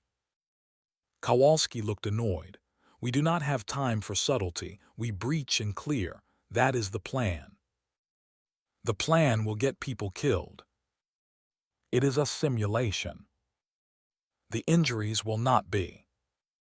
Kowalski stared at her, then said, "You have a better idea." "Give me 2 minutes. I will find another way in." "You have 1 minute. Go." Maya moved, circled the building, checked the walls, the windows, the roof access. Everything was sealed or guarded except one thing, a ventilation shaft. Small, tight, but possible. She returned to Kowalski. "There is a vent on the west side. I can get through. Open the door from inside." Kowalski looked skeptical. "That is the same trick you pulled at the first breach. They will be expecting it." "Maybe, or maybe they think we are not stupid enough to try the same thing twice. And if you get stuck in that vent, then you breach the door and complete the mission without me." Kowalski thought about it, looked at his watch. 30 seconds left of her minute. "Fine. You have 2 minutes to get inside and open that door. If you do not, we breach anyway." Maya moved, found the vent. It was even smaller than the window had been. She removed her gear, her armor, rifle, everything, kept only a knife, slid into the vent. The space was suffocating, dark. Every inch forward was a fight against metal walls that seemed to close tighter. She forced herself not to think about it, not to think about being trapped, about the walls pressing in, about not being able to breathe. She focused on moving, inch by inch, hand over hand. The vent sloped down, she let gravity help, slid forward faster, too fast. She hit a junction, the vent split. Left or right, she chose left, kept moving. Light ahead, a grate, she could see through it into a room below. 2 role players, weapons ready, watching the door, waiting for the breach. Maya positioned herself above the grate, used her knife to pry it loose. It gave, fell into the room with a clang. The role players spun toward the noise. She dropped through the opening, landed between them, struck fast, disabled the first, turned. The second was raising his weapon. She closed the distance, took him down. Both role players on the ground. She moved to the door, threw the bolt, kicked it open. Kowalski and his team flooded in, cleared the remaining rooms, found the HVT, a role player with his hands zip-tied pretending to be a prisoner. Mission complete. The cadre evaluator emerged from a back room. "Time. Good work. Unconventional breach again, Santos. You like tight spaces." Maya did not answer. She was breathing hard, trying not to show how much the vent had cost her, the claustrophobia clawing at her mind, the memories of being trapped, of her father trapped beside her, of water rising and concrete pressing and no way out. She forced it down, locked it away. The mission was complete. That was all that mattered. The team extracted, moved to the rally point, logged their completion. They had finished with 40 minutes to spare. Solid performance. No failures, minimal simulated casualties. Kowalski approached Maya. That was some operator shit. Where did you learn to move like that? Firefighter training, confined space rescue. He did not believe her. She did not care. She gathered her gear, found a spot away from the group, sat down. Her hands were shaking. She clasped them together, forced them still. Zoe found her, sat down beside her. You okay? Fine. You do not look fine. You look like you are about to pass out. Just tired. Maya, what is going on? Every time I see you, you are pushing yourself to the edge. It is like you are trying to prove something or punish yourself. Which is it? Maya looked at her, saw genuine concern again or very good acting. She still could not tell. Neither, both. Does it matter? It matters if you collapse in the middle of the crucible and wash out. I am not going to collapse. Everyone has a limit. Then I have not reached mine yet. Zoe was quiet for a moment. Then she said, I know about Morrison. Maya's attention sharpened. What about him? I know he did not die of a heart defect. I know there are questions, and I know you are asking them. Maya kept her face neutral. I just think it is strange, that is all. It is more than strange, and you know it. The question is, what are you going to do about it? What can I do? I am a candidate, not an investigator. Maybe, or maybe you are more than you seem, just like Morrison was more than he seemed. What do you mean? Zoe leaned closer, lowered her voice. I worked military intelligence for 4 years before I came here. I know how to read people. I know when someone is operating under cover. And you, Maya Santos, are definitely operating under something. Maya met her eyes, held them. I do not know what you're talking about. Then let me be clear. If you are investigating Morrison's death, you are not alone. And if you are planning to do something about it, I want in. Why? Because I signed up to serve my country, not to watch it get sold to the highest bidder. And if people inside the system are killing soldiers, I want them burned to the ground. Maya studied her, looked for deception, for manipulation, found only intensity, only conviction. She made a decision. If you want in, prove it. Find out who Morrison was meeting the night he died. Find out what he saw. Bring me evidence. Then we talk. How am I supposed to do that? You said you worked intelligence. Figure it out. Zoe nodded slowly. Okay, give me 24 hours. You have 12. After that, the crucible ends and whatever window we have closes. Zoe stood. 12 hours, I will find something.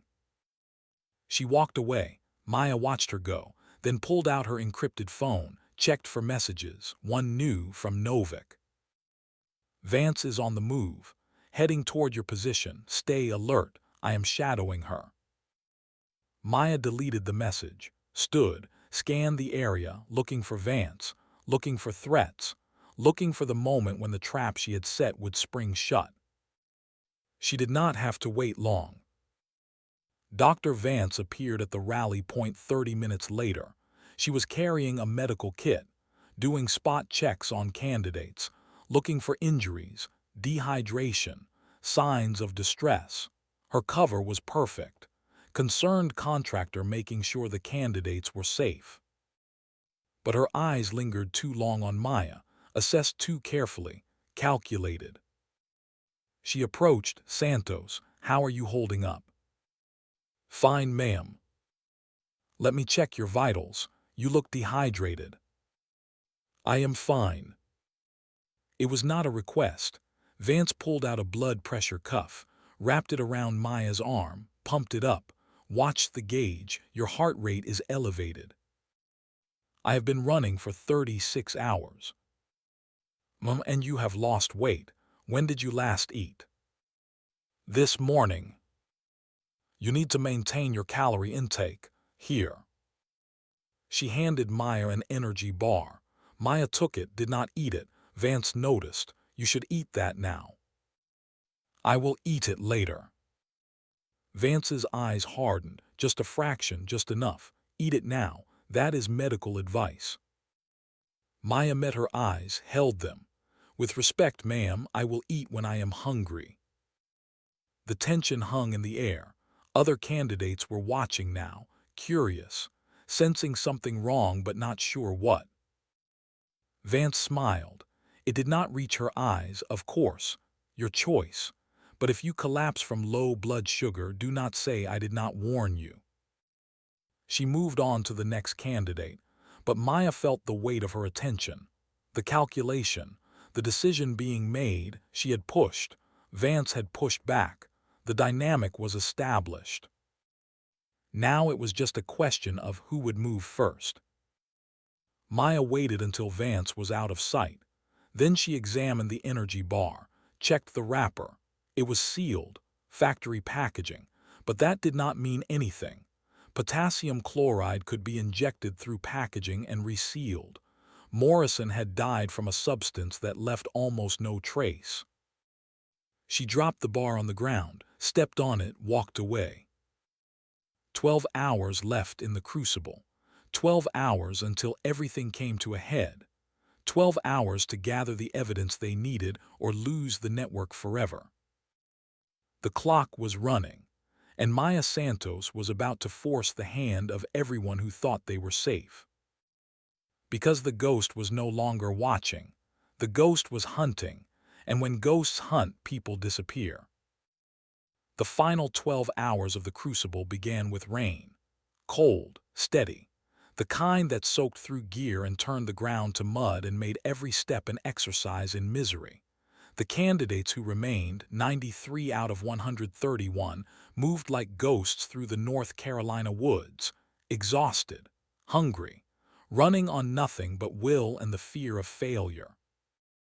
Maya Santos moved among them, small, quiet, invisible to most, but to the people who mattered, to Vance and Briggs and whoever else was running the network, she was becoming impossible to ignore.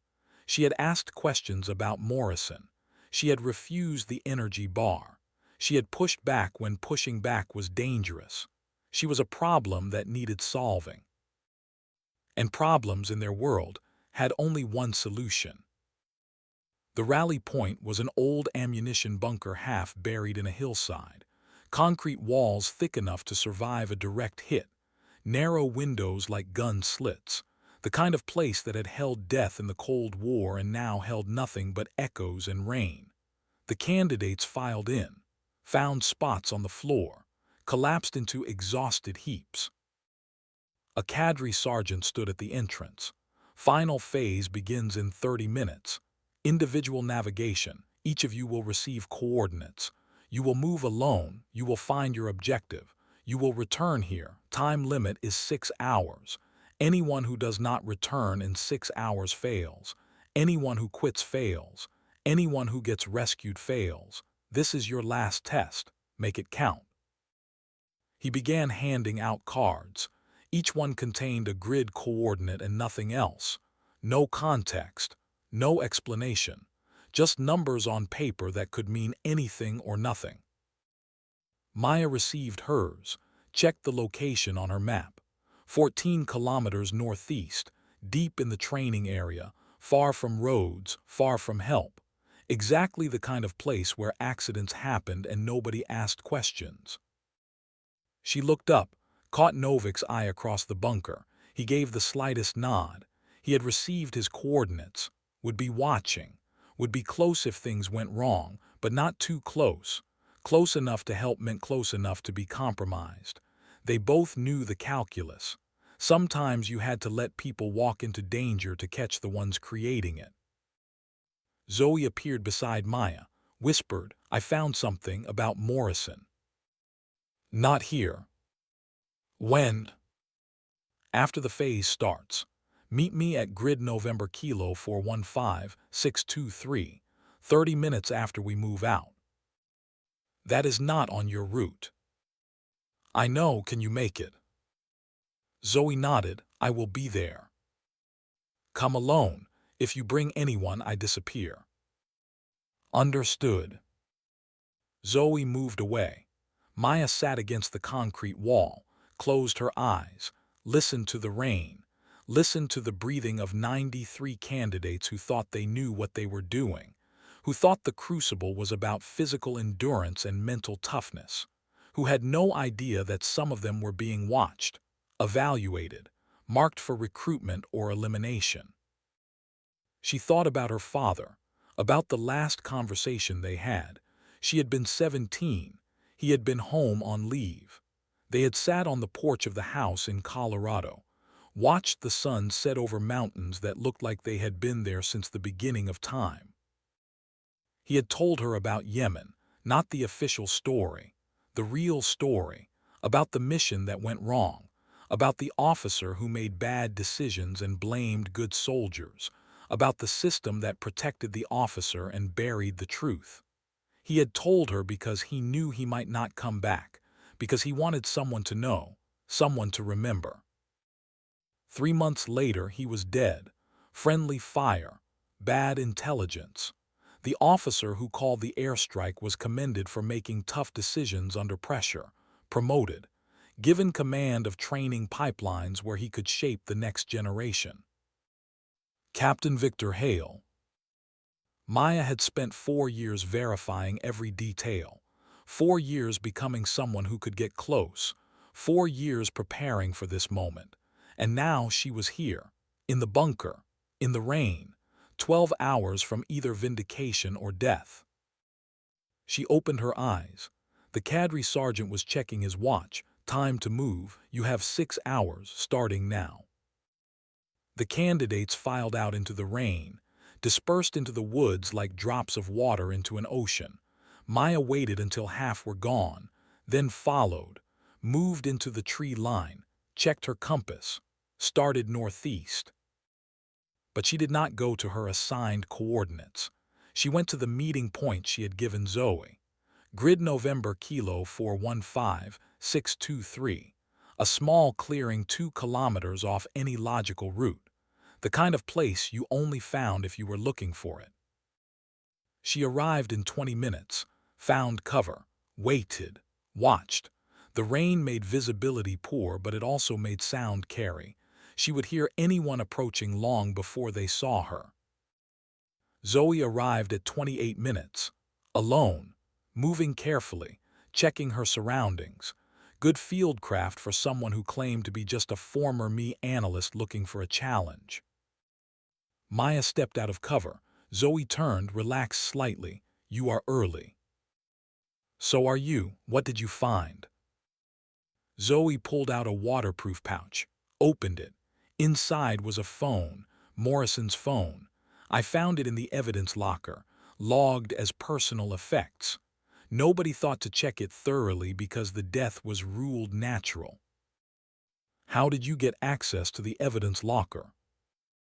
I still have friends in MI. They owe me favors. One of them is stationed here. He got me in. Maya took the phone, turned it on. The battery was nearly dead, but it powered up. She scrolled through the messages, the photos, the call logs, found what she was looking for. A series of encrypted messages between Morrison and an unknown number. The messages were brief, coded, but the pattern was clear. Morrison was reporting to someone, providing information, getting instructions.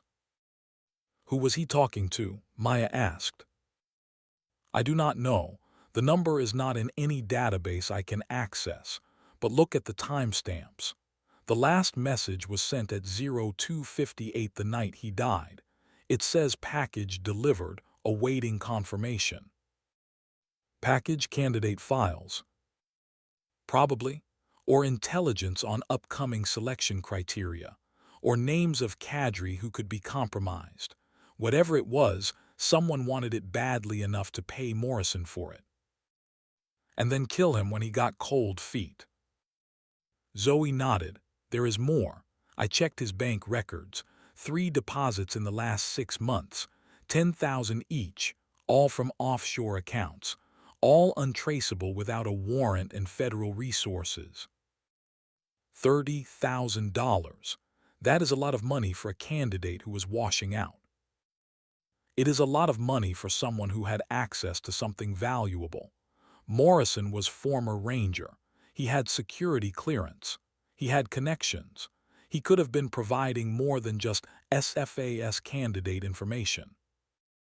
Maya thought about it, thought about the scope of the network, candidates being recruited, files being sold, soldiers being tracked and targeted. It was bigger than SFAS, bigger than Fort Bragg.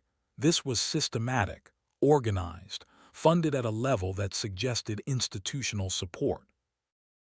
We need to get this to Novak and to Hale. Hale might be compromised. Or he might be the only person in the cadre who is not. We have to make a choice. Trust someone or do this alone. Zoe looked at her. What do you want to do? Maya made a decision. We split up. You take this phone to Novak, tell him everything. I am going to my assigned coordinates. If Vance or Briggs are going to make a move, it will be there. I want them to. That is suicide. That is the mission. They are expecting me to be alone, vulnerable. If I do not show up, they will know something is wrong. They will disappear. We will lose them. And if they kill you, then you and Novak finish this. You take the evidence to someone who can act on it. You burn the whole network down. Zoe stared at her. You are serious. I have been serious since the day I got here. Morrison died because nobody was watching, because nobody cared enough to ask questions. I am not going to let that happen again. You are not responsible for Morrison. Yes, I am. I am responsible for every soldier who gets sold because I did not stop it. Every operator who gets killed because someone leaked their position. Every family that gets a flag and a lie. I am responsible because I have the ability to do something and I am choosing to do it. Zoe was quiet for a long moment. Then she said, you sound like my old team leader. She got herself killed trying to save everyone. Is that what you want? No, but I will accept it if that is what it costs. Zoe took the phone, secured it in the waterproof pouch. Okay, I will get this to Novak, but you better come back. I did not go through 38 hours of hell just to watch you throw your life away on principle. Then make sure you move fast. I am going to need backup sooner rather than later. They separated. Zoe headed southwest toward where Novak would be operating. Maya turned northeast, toward her assigned coordinates, toward whatever trap was waiting. The rain intensified. Visibility dropped to 20 meters. Maya moved through it like a shadow, rifle slung, hands free, every sense alert. The woods were alive with sound, rain on leaves, wind through branches, the distant crack of thunder. But underneath it all, she listened for the sounds that did not belong, footsteps, voices, the metallic click of a weapon being readied. She reached her assigned coordinates at hour 2, found a small clearing. In the center was a post. On the post was a lockbox, standard setup.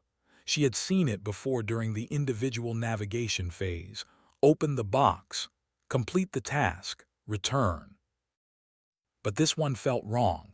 The clearing was too open, too exposed. The lockbox was positioned where anyone approaching would be silhouetted against the tree line. Perfect kill zone. Maya did not approach. She circled, stayed in the trees, looked for the watchers, found them at minute 5. 2 figures in the undergrowth 80 meters north. Ghillie suits, optics. They were not moving, not patrolling, just watching the clearing, waiting for someone to walk into their field of fire. She recognized one of them. Briggs. The other was smaller, could be Vance, could be another cadre member. Either way, this was not a training exercise. This was an ambush. Maya pulled back. found a position with cover and concealment, pulled out her encrypted phone, sent a message to Novik. At my coordinates, 2 hostiles in Overwatch. Briggs confirmed, setting up counter-ambush. Stand by. She waited 5 minutes, 10. The response came en route. ETA 20 mics. Do not engage until I am in position. 20 minutes. She could give them 20 minutes. She settled in, controlled her breathing, became part of the landscape. The rain helped, made her harder to see, made sounds blend together. At minute 15, a third figure appeared, walking into the clearing, not sneaking, not tactical, just walking. It was a candidate, young, male, moving with the exhausted shuffle of someone who had been awake for 40 hours. He approached the lockbox, reached for it. Maya saw the wire, thin, nearly invisible, stretched across the path at ankle height, not a training device, real. She moved without thinking, burst from cover, sprinted across the clearing, hit the candidate from the side, tackled him. They both went down hard. The wire snapped. The explosion was immediate, not massive, shaped charge, designed to maim, not kill, to injure badly enough that medical evacuation would be required, badly enough that questions would be asked but could be answered with training accident, equipment malfunction, tragedy but not suspicious. The candidate was screaming, holding his leg. Blood was pouring through his fingers. Shrapnel had caught him despite Maya's tackle, not as bad as it could have been, but bad enough. Maya rolled to her feet, saw the 2 watchers stand up, saw them realize their trap had failed, saw them make a decision. Briggs raised his rifle, not a sim weapon, real, aimed at Maya. She ran, dove into the trees as the first shot cracked past her head. Real rounds, live ammunition. They were not trying to silence her quietly anymore. They were trying to kill her and deal with the consequences later. She crashed through undergrowth, zigged, zagged, made herself a hard target, more shots closer. These people were trained, professional. She could not outrun them, could not outfight them without a weapon. Her rifle was back where she had dropped it when she tackled the candidate. She needed cover, distance, time. She found a ravine, slid down into it. The walls were steep, muddy. She scrambled along the bottom. Water was flowing, ankle deep and rising. The rain was feeding it, turning it from a trickle into a stream. Behind her she heard pursuit, boots on stone, voices. They were coordinating, professional, military, everything she had expected. The ravine narrowed, the walls closed in. The water was knee-deep now, cold, fast. Maya kept moving, the space was tight, getting tighter, her breathing was coming faster, panic touching the edges of her mind.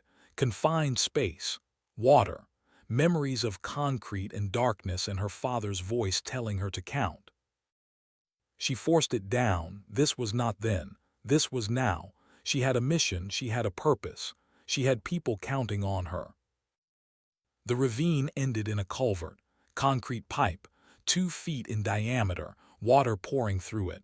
The only way forward. Maya looked at it, looked behind, heard the voices getting closer, made a choice.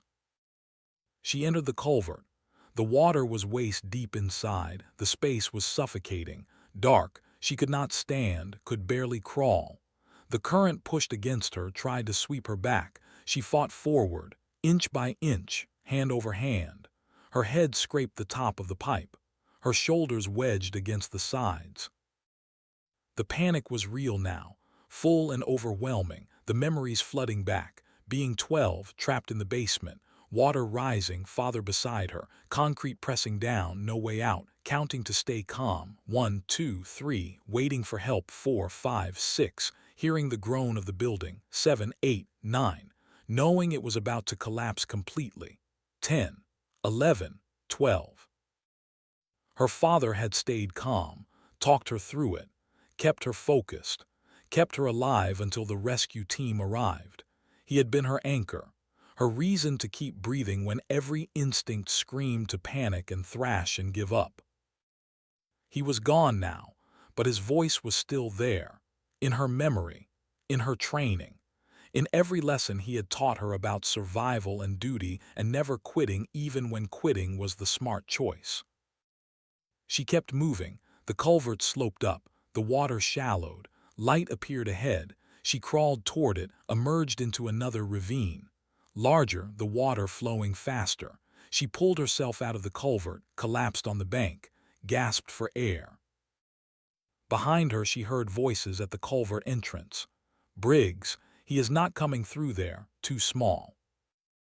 The other voice was female, "Vance. Then we go around, cut her off at the drainage point." "How do you know she went through?" "Because she is trained for confined space. Firefighter background, she will use it." They moved off. Maya waited, listened until the sounds faded. Then she stood, checked her position. She was half a kilometer from her coordinates, off course, separated from her gear, unarmed except for a knife. Wet, cold, exhausted, but alive and angry. She started moving, not away from them, toward them. They expected her to run, to hide, to try to escape and regroup. That was what a smart person would do, what a trained operative would do. Maya was done being smart. She was going to end this. Now here, with or without backup. She circled back toward the clearing, moved slow, careful, used every piece of cover. She could hear voices ahead, arguments, stress. The plan had failed. The candidate was injured but not dead. Questions would be asked. The timeline was collapsing. Maya got close enough to hear clearly. Found a position in heavy brush 30 meters from where they were standing. 3 of them now, Briggs, Vance, and a third she had not seen before. Male. Cadre uniform but no name tape. Older, 50 plus. He was the one in charge, the one giving orders. "We need to clean this up. Now the candidate talks, we are exposed." Briggs responded. "He will not talk. He does not know anything. He thinks it was a training accident." "But Santos knows." She pushed him out of the way. She saw the wire. "Then we handle Santos." How she disappeared could be anywhere. Vance said she will go to Novik, or to Hale. We need to move before she reports. The older man shook his head. "Novik is DIA. We knew that. We have been feeding him false information for 2 weeks. He thinks the network is smaller than it is. He thinks it is just you two and some compromised candidates. He has no idea how deep this goes." "And Hale?" "Hale is hunting ghosts, has been for 4 years. He thinks his team in Yemen was betrayed by a mole. He does not know the mole was sitting at the Pentagon. He does not know the operation was sanctioned at levels he cannot touch. Let him hunt. He will never find what he is looking for because it does not exist anymore. We shut down that cell, moved the operation here, started fresh." Maya listened, recorded every word on the device Novik had given her. Her hands were steady, her breathing controlled. This was it, the confirmation they needed, the admission of guilt, the network exposed. The older man continued. "We have 2 options. Abort now. Shut down the operation. Disappear with what we have, or we accelerate. Take the 12 candidates we have identified. Move them into the pipeline. Extract the intelligence we need. Then burn everything and everyone who knows." Vance asked, including Webb. "Especially Webb. He has been getting too close, asking too many questions. The colonel is compromised by his own integrity. Ironic, really." Briggs said, "And Santos? If she surfaces, eliminate her. Make it look like a training accident. Hypothermia, drowning, equipment failure. I do not care how. Just make sure she does not leave this training area alive." "Understood." Maya had heard enough. She started to pull back, move away, get distance, get the recording to Novik, to Hale, to anyone who could act on it. A branch snapped under her boot, loud in the sudden quiet after the rain stopped. All 3 figures turned toward the sound. Briggs moved first, raised his rifle, fired. Maya was already moving. The round cracked past her head. She ran, full sprint. No more stealth, just speed and distance and survival. More rounds, closer. She jinked left, dove behind a fallen log, rolled, came up running. She could hear them pursuing. 3 trained operators against 1 unarmed target. The math was bad. She needed to change the equation. She found it at 200 meters, her rifle, still lying where she had dropped it when she saved the candidate. She scooped it up, checked the chamber. Round loaded. Magazine full. Sim rounds, but they would work at close range. Hurt enough to stop someone if placed right. She found cover behind a thick oak, turned, aimed, waited. Briggs came first, moving fast, too fast. Confident, she led him close to 20 meters, then fired. 3 rounds center mass. The Sim rounds hit like hammers, non-lethal but incapacitating. Briggs went down hard, gasping, confused. The wind knocked out of him. Vance and the older man stopped, took cover, returned fire with real rounds. Wood exploded next to Maya's head. She ducked, moved. They had her pinned, outgunned. She could suppress, but she could not win a firefight with Sim rounds against live ammunition. She needed help. She pulled out her phone, sent a message to Novik. Contact, 3 hostiles, live rounds. Grid November Kilo 417618. Need immediate assist. The response was instant. 2 mics out, hold position. 2 minutes. She could hold for 2 minutes. She fired, kept their heads down, conserved ammunition, moved between cover points, made herself hard to pin down. At 90 seconds she heard the sound. Boots. Running, multiple people. She risked a look. Saw figures moving through the trees. Novik, Zoe, and behind them Captain Hale with a full squad of armed cadre. The older man saw them too, made a decision, grabbed Vance. They ran. Novik pursued. Hale's squad spread out, surrounded the area, professional, controlled. This was not a training exercise anymore. This was a takedown.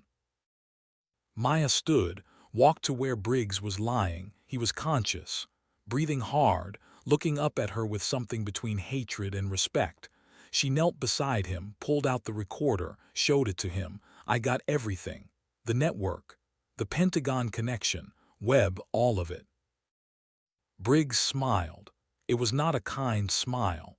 You think that matters. You think a recording changes anything. There are people involved you cannot touch.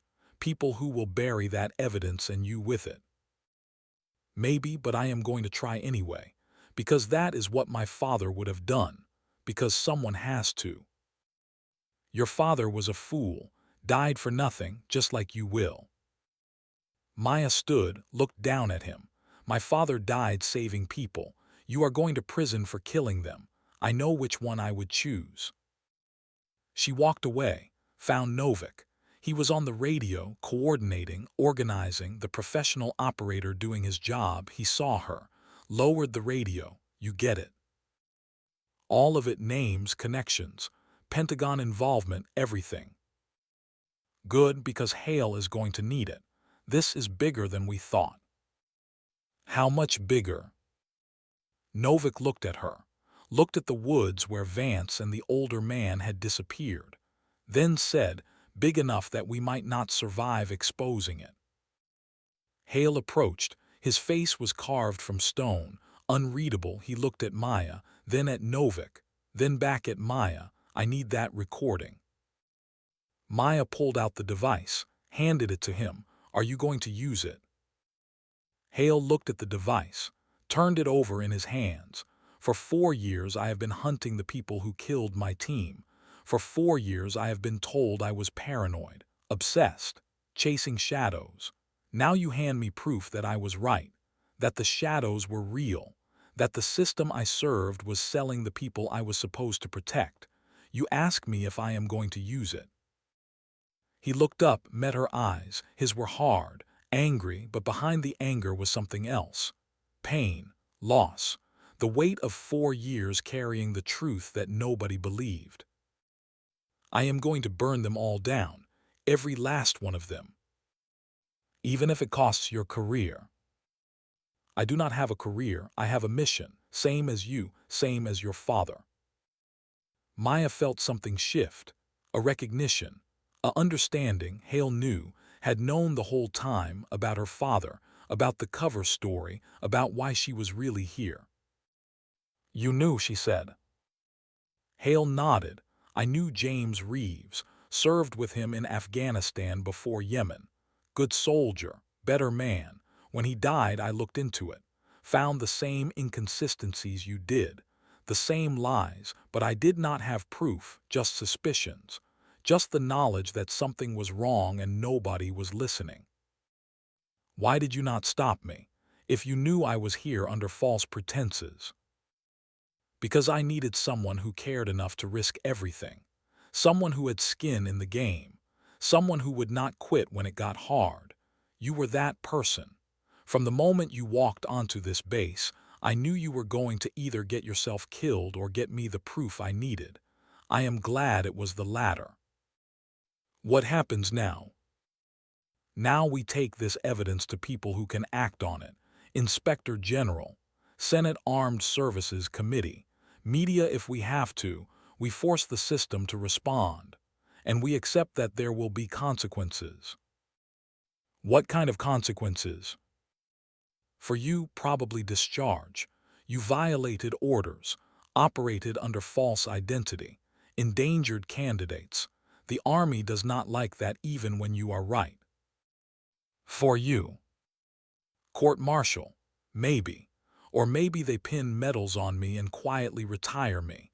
Depends on who gets exposed and how much they want to keep this quiet. And for them, for Vance and Briggs and whoever else is involved.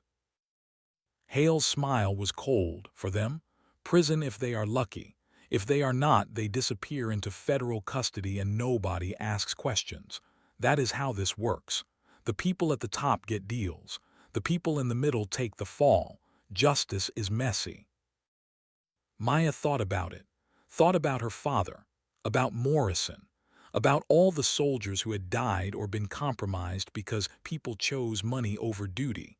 About whether justice being messy was better than no justice at all. I can accept that. Good, because we move in 30 minutes. Helicopter extraction.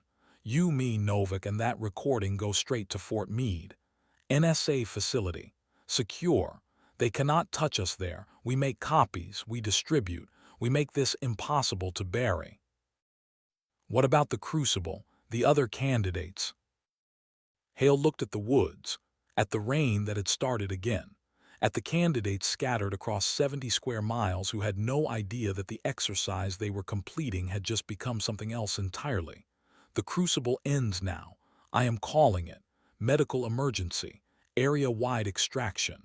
Everyone comes back. Everyone gets evaluated.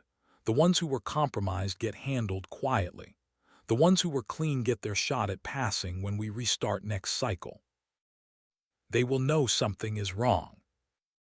Let them. Better they know something is wrong than they end up like Morrison. Maya nodded, watched Hale walk away, giving orders, making calls, taking control. She sat down. Let the exhaustion hit. Let the pain from the wound in her side register.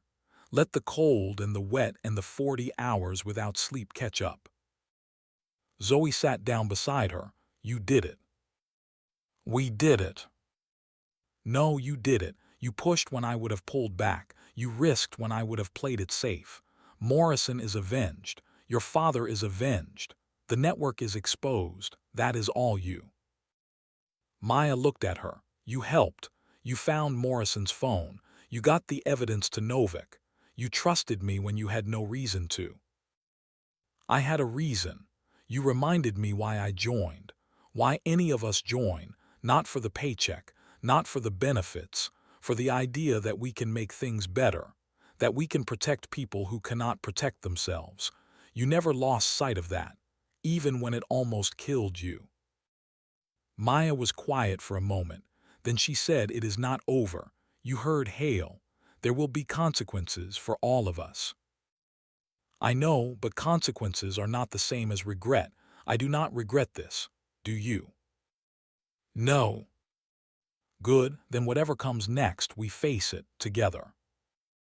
The helicopter arrived 23 minutes later.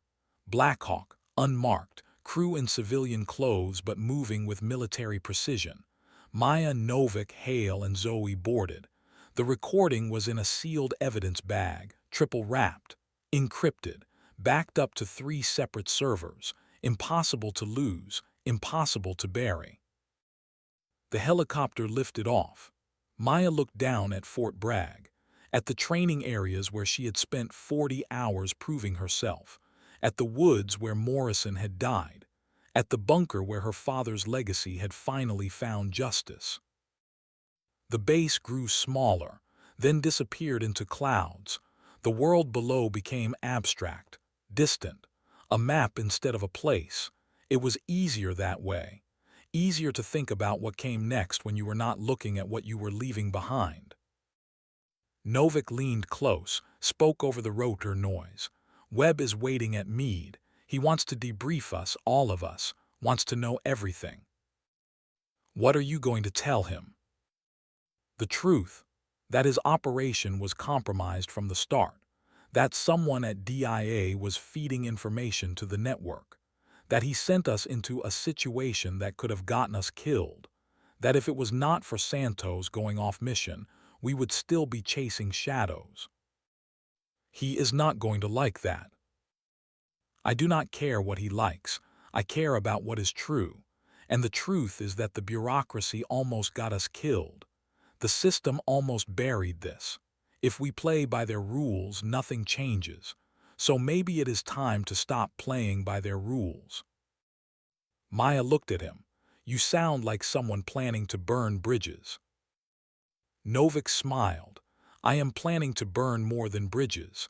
I am planning to burn the whole damn system that let this happen. You in?"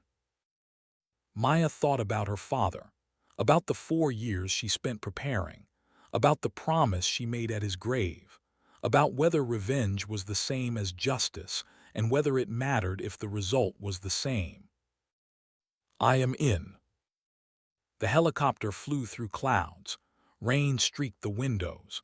Below, somewhere in the darkness, candidates were still moving through the woods, still completing objectives, still believing that the Crucible was about proving themselves worthy of the Green Beret. They did not know yet that the exercise was over, that the real test had been something else entirely, that some of them had failed before they even started. Maya closed her eyes. Let the vibration of the helicopter lull her toward something like rest. She was not sleeping, just existing in the space between wakefulness and unconsciousness where thoughts drifted like smoke and nothing had sharp edges. She thought about what came next, the debrief, the investigation, the trials, the media coverage, the end of her military career before it really began, the questions about her father that would finally be answered publicly, the vindication that would come too late for him to see. She thought about whether it was worth it, whether 4 years of preparation and 40 hours of hell and risking everything was worth the result, whether her father would be proud or angry that she had thrown away her future for his memory. She decided he would be proud, because he had taught her that some things mattered more than careers, more than safety, more than following orders when the orders were wrong. He had taught her that duty meant doing the right thing even when the cost was everything. She had done the right thing. The cost was still being calculated, but she had no regrets. The helicopter began its descent. Fort Meade appeared below. Secure facility, armed guards, the kind of place where secrets went to be locked away or exposed depending on who controlled the keys. Today, Maya and Novik and Hale controlled the keys. Tomorrow, someone else would try to take them. But today was enough. Today they had won. Tomorrow would bring its own battles. The helicopter landed. The rotors wound down. The door opened. Armed personnel waited outside, professional, serious. This was not a welcome. This was a quarantine. Protect the evidence. Control the witnesses. Make sure nothing leaked until the right people decided what the truth was allowed to be. Maya stepped out. The air was cold. The sky was gray. Somewhere behind her, the sun was setting over North Carolina, over Fort Bragg, over the place where Morrison died and her father's memory found justice. She walked toward the building, toward the debrief, toward whatever came next. Zoe walked beside her, Novik on the other side, Hale in front. A team, an unlikely one, but a team nonetheless. Inside, Colonel Marcus Webb waited, 50 years old, gray hair, sharp eyes, the kind of intelligence officer who saw 3 moves ahead and always had a contingency. He looked at them, looked at the evidence bag, looked back. Tell me you have something worth the shitstorm this is going to create. Hale handed him the bag. We have everything. Names, connections, admissions. The network is exposed. Webb took the bag, did not open it, just held it. After a long moment, he said, "Good. Because 20 minutes ago, I got a call from the Pentagon. Someone very high up wants this to go away. Wants you all to sign NDAs and accept reassignments to places where nobody will listen to you. Wants the evidence classified and buried." What did you tell them? I told them to go to hell. Then I called the Washington Post. They will be here in an hour. Whatever is in this bag, it is going public, today, before anyone can stop it. Maya felt something release, a tension she had been holding for 4 years. Webb was not compromised, was not playing politics, was choosing truth over career, just like them. There will be consequences, Webb continued, for all of us. I will be forced to retire. Hale will face court-martial. Novik, you will be reassigned to a desk somewhere where you cannot cause trouble. And Santos, you will be discharged, possibly with a general under less than honorable conditions depending on how vindictive they want to be. He looked at each of them. Worth it? Maya answered first, yes. Novik nodded, absolutely. Hale said, I have been waiting 4 years for this. Do it. Webb smiled. It was a tired smile. The smile of a man who had seen too much and finally had a chance to do something about it. Then let us burn it all down.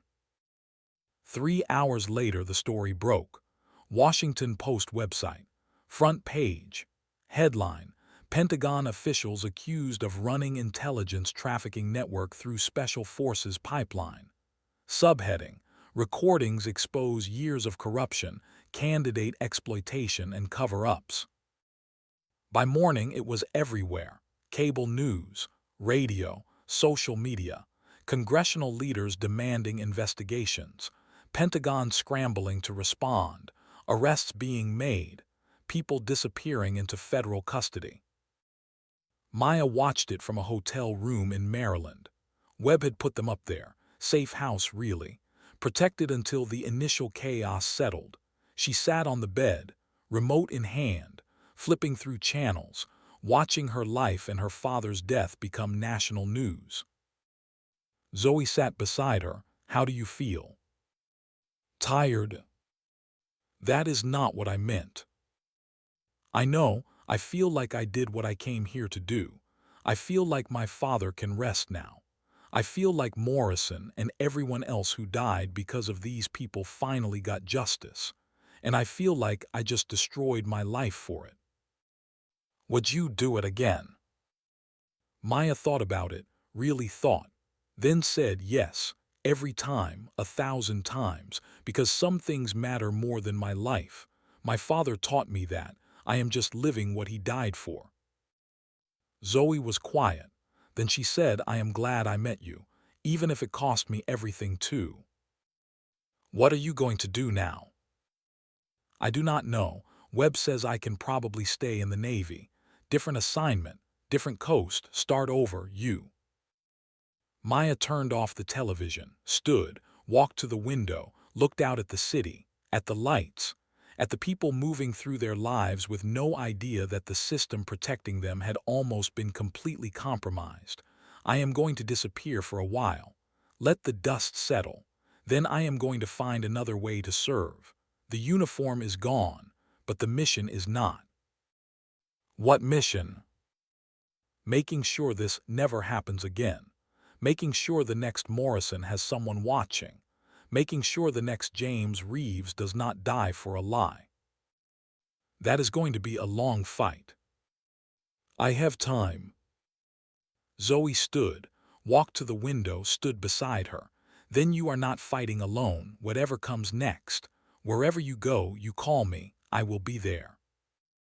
Maya looked at her, saw the sincerity, the commitment, the bond forged in 40 hours of hell and the decision to do the right thing regardless of cost. Why? Because you reminded me what integrity looks like. Because I spent 4 years in intelligence playing politics and forgetting why I joined. Because you showed me that one person can make a difference if they are willing to pay the price. That is worth fighting for. Maya nodded. Okay, when this settles, when the investigations are done, when we figure out what our lives look like now, we find a way to keep going together. Together. They shook hands. It was formal, military, the kind of gesture that meant more than words, a promise, a pact, an understanding that some fights did not end when the battle was over, they just changed shape. 6 months later, Maya Santos stood in a cemetery in Colorado.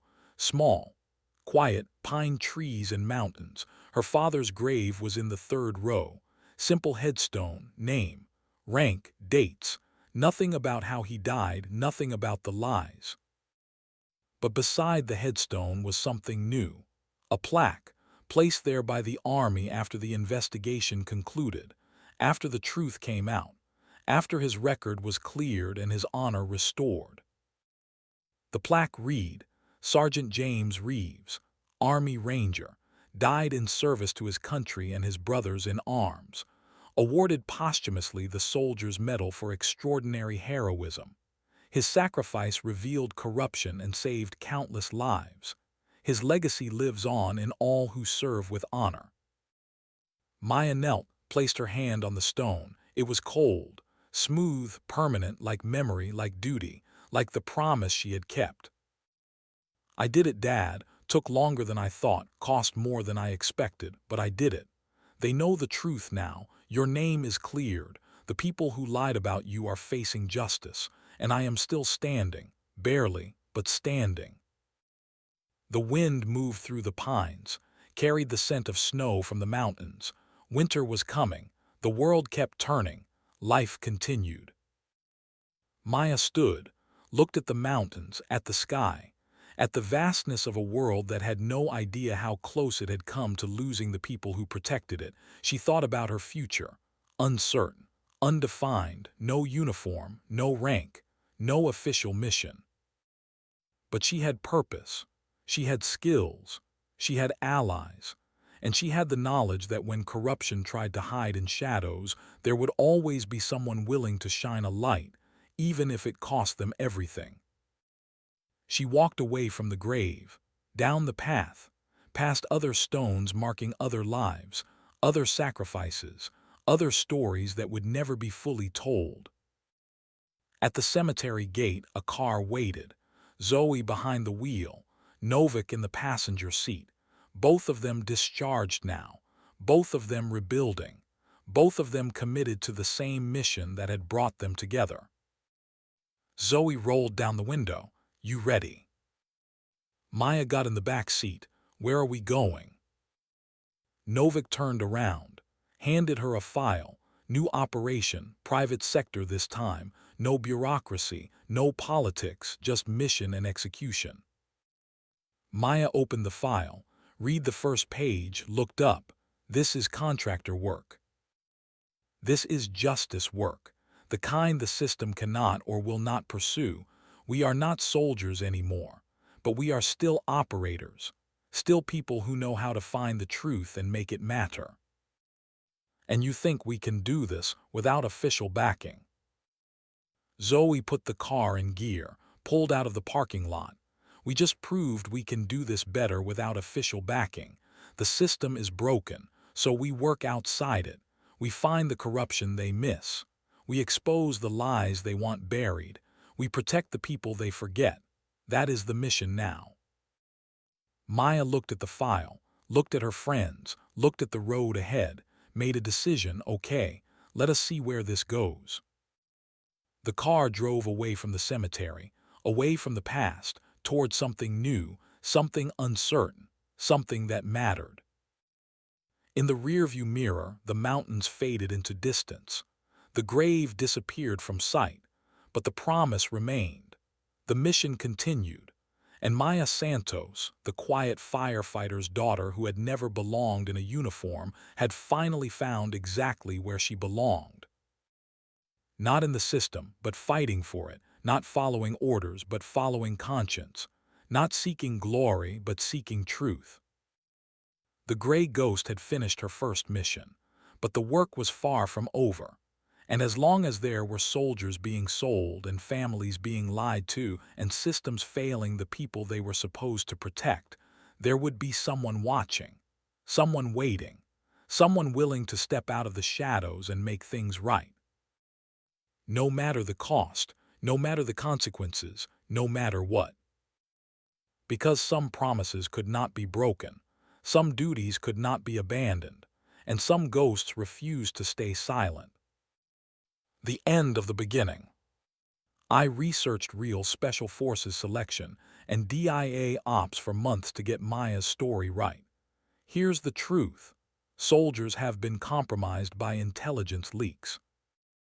Veterans and military families ever witnessed something that didn't add up, a training accident that felt wrong, orders that made you question everything. Maya burned her career to expose corruption. Would you do the same, or is institutional loyalty more important? Drop your thoughts. Subscribe for more untold operations that need daylight. Next, the operator who went dark 72 hours and destroyed 15 careers. Stay vigilant.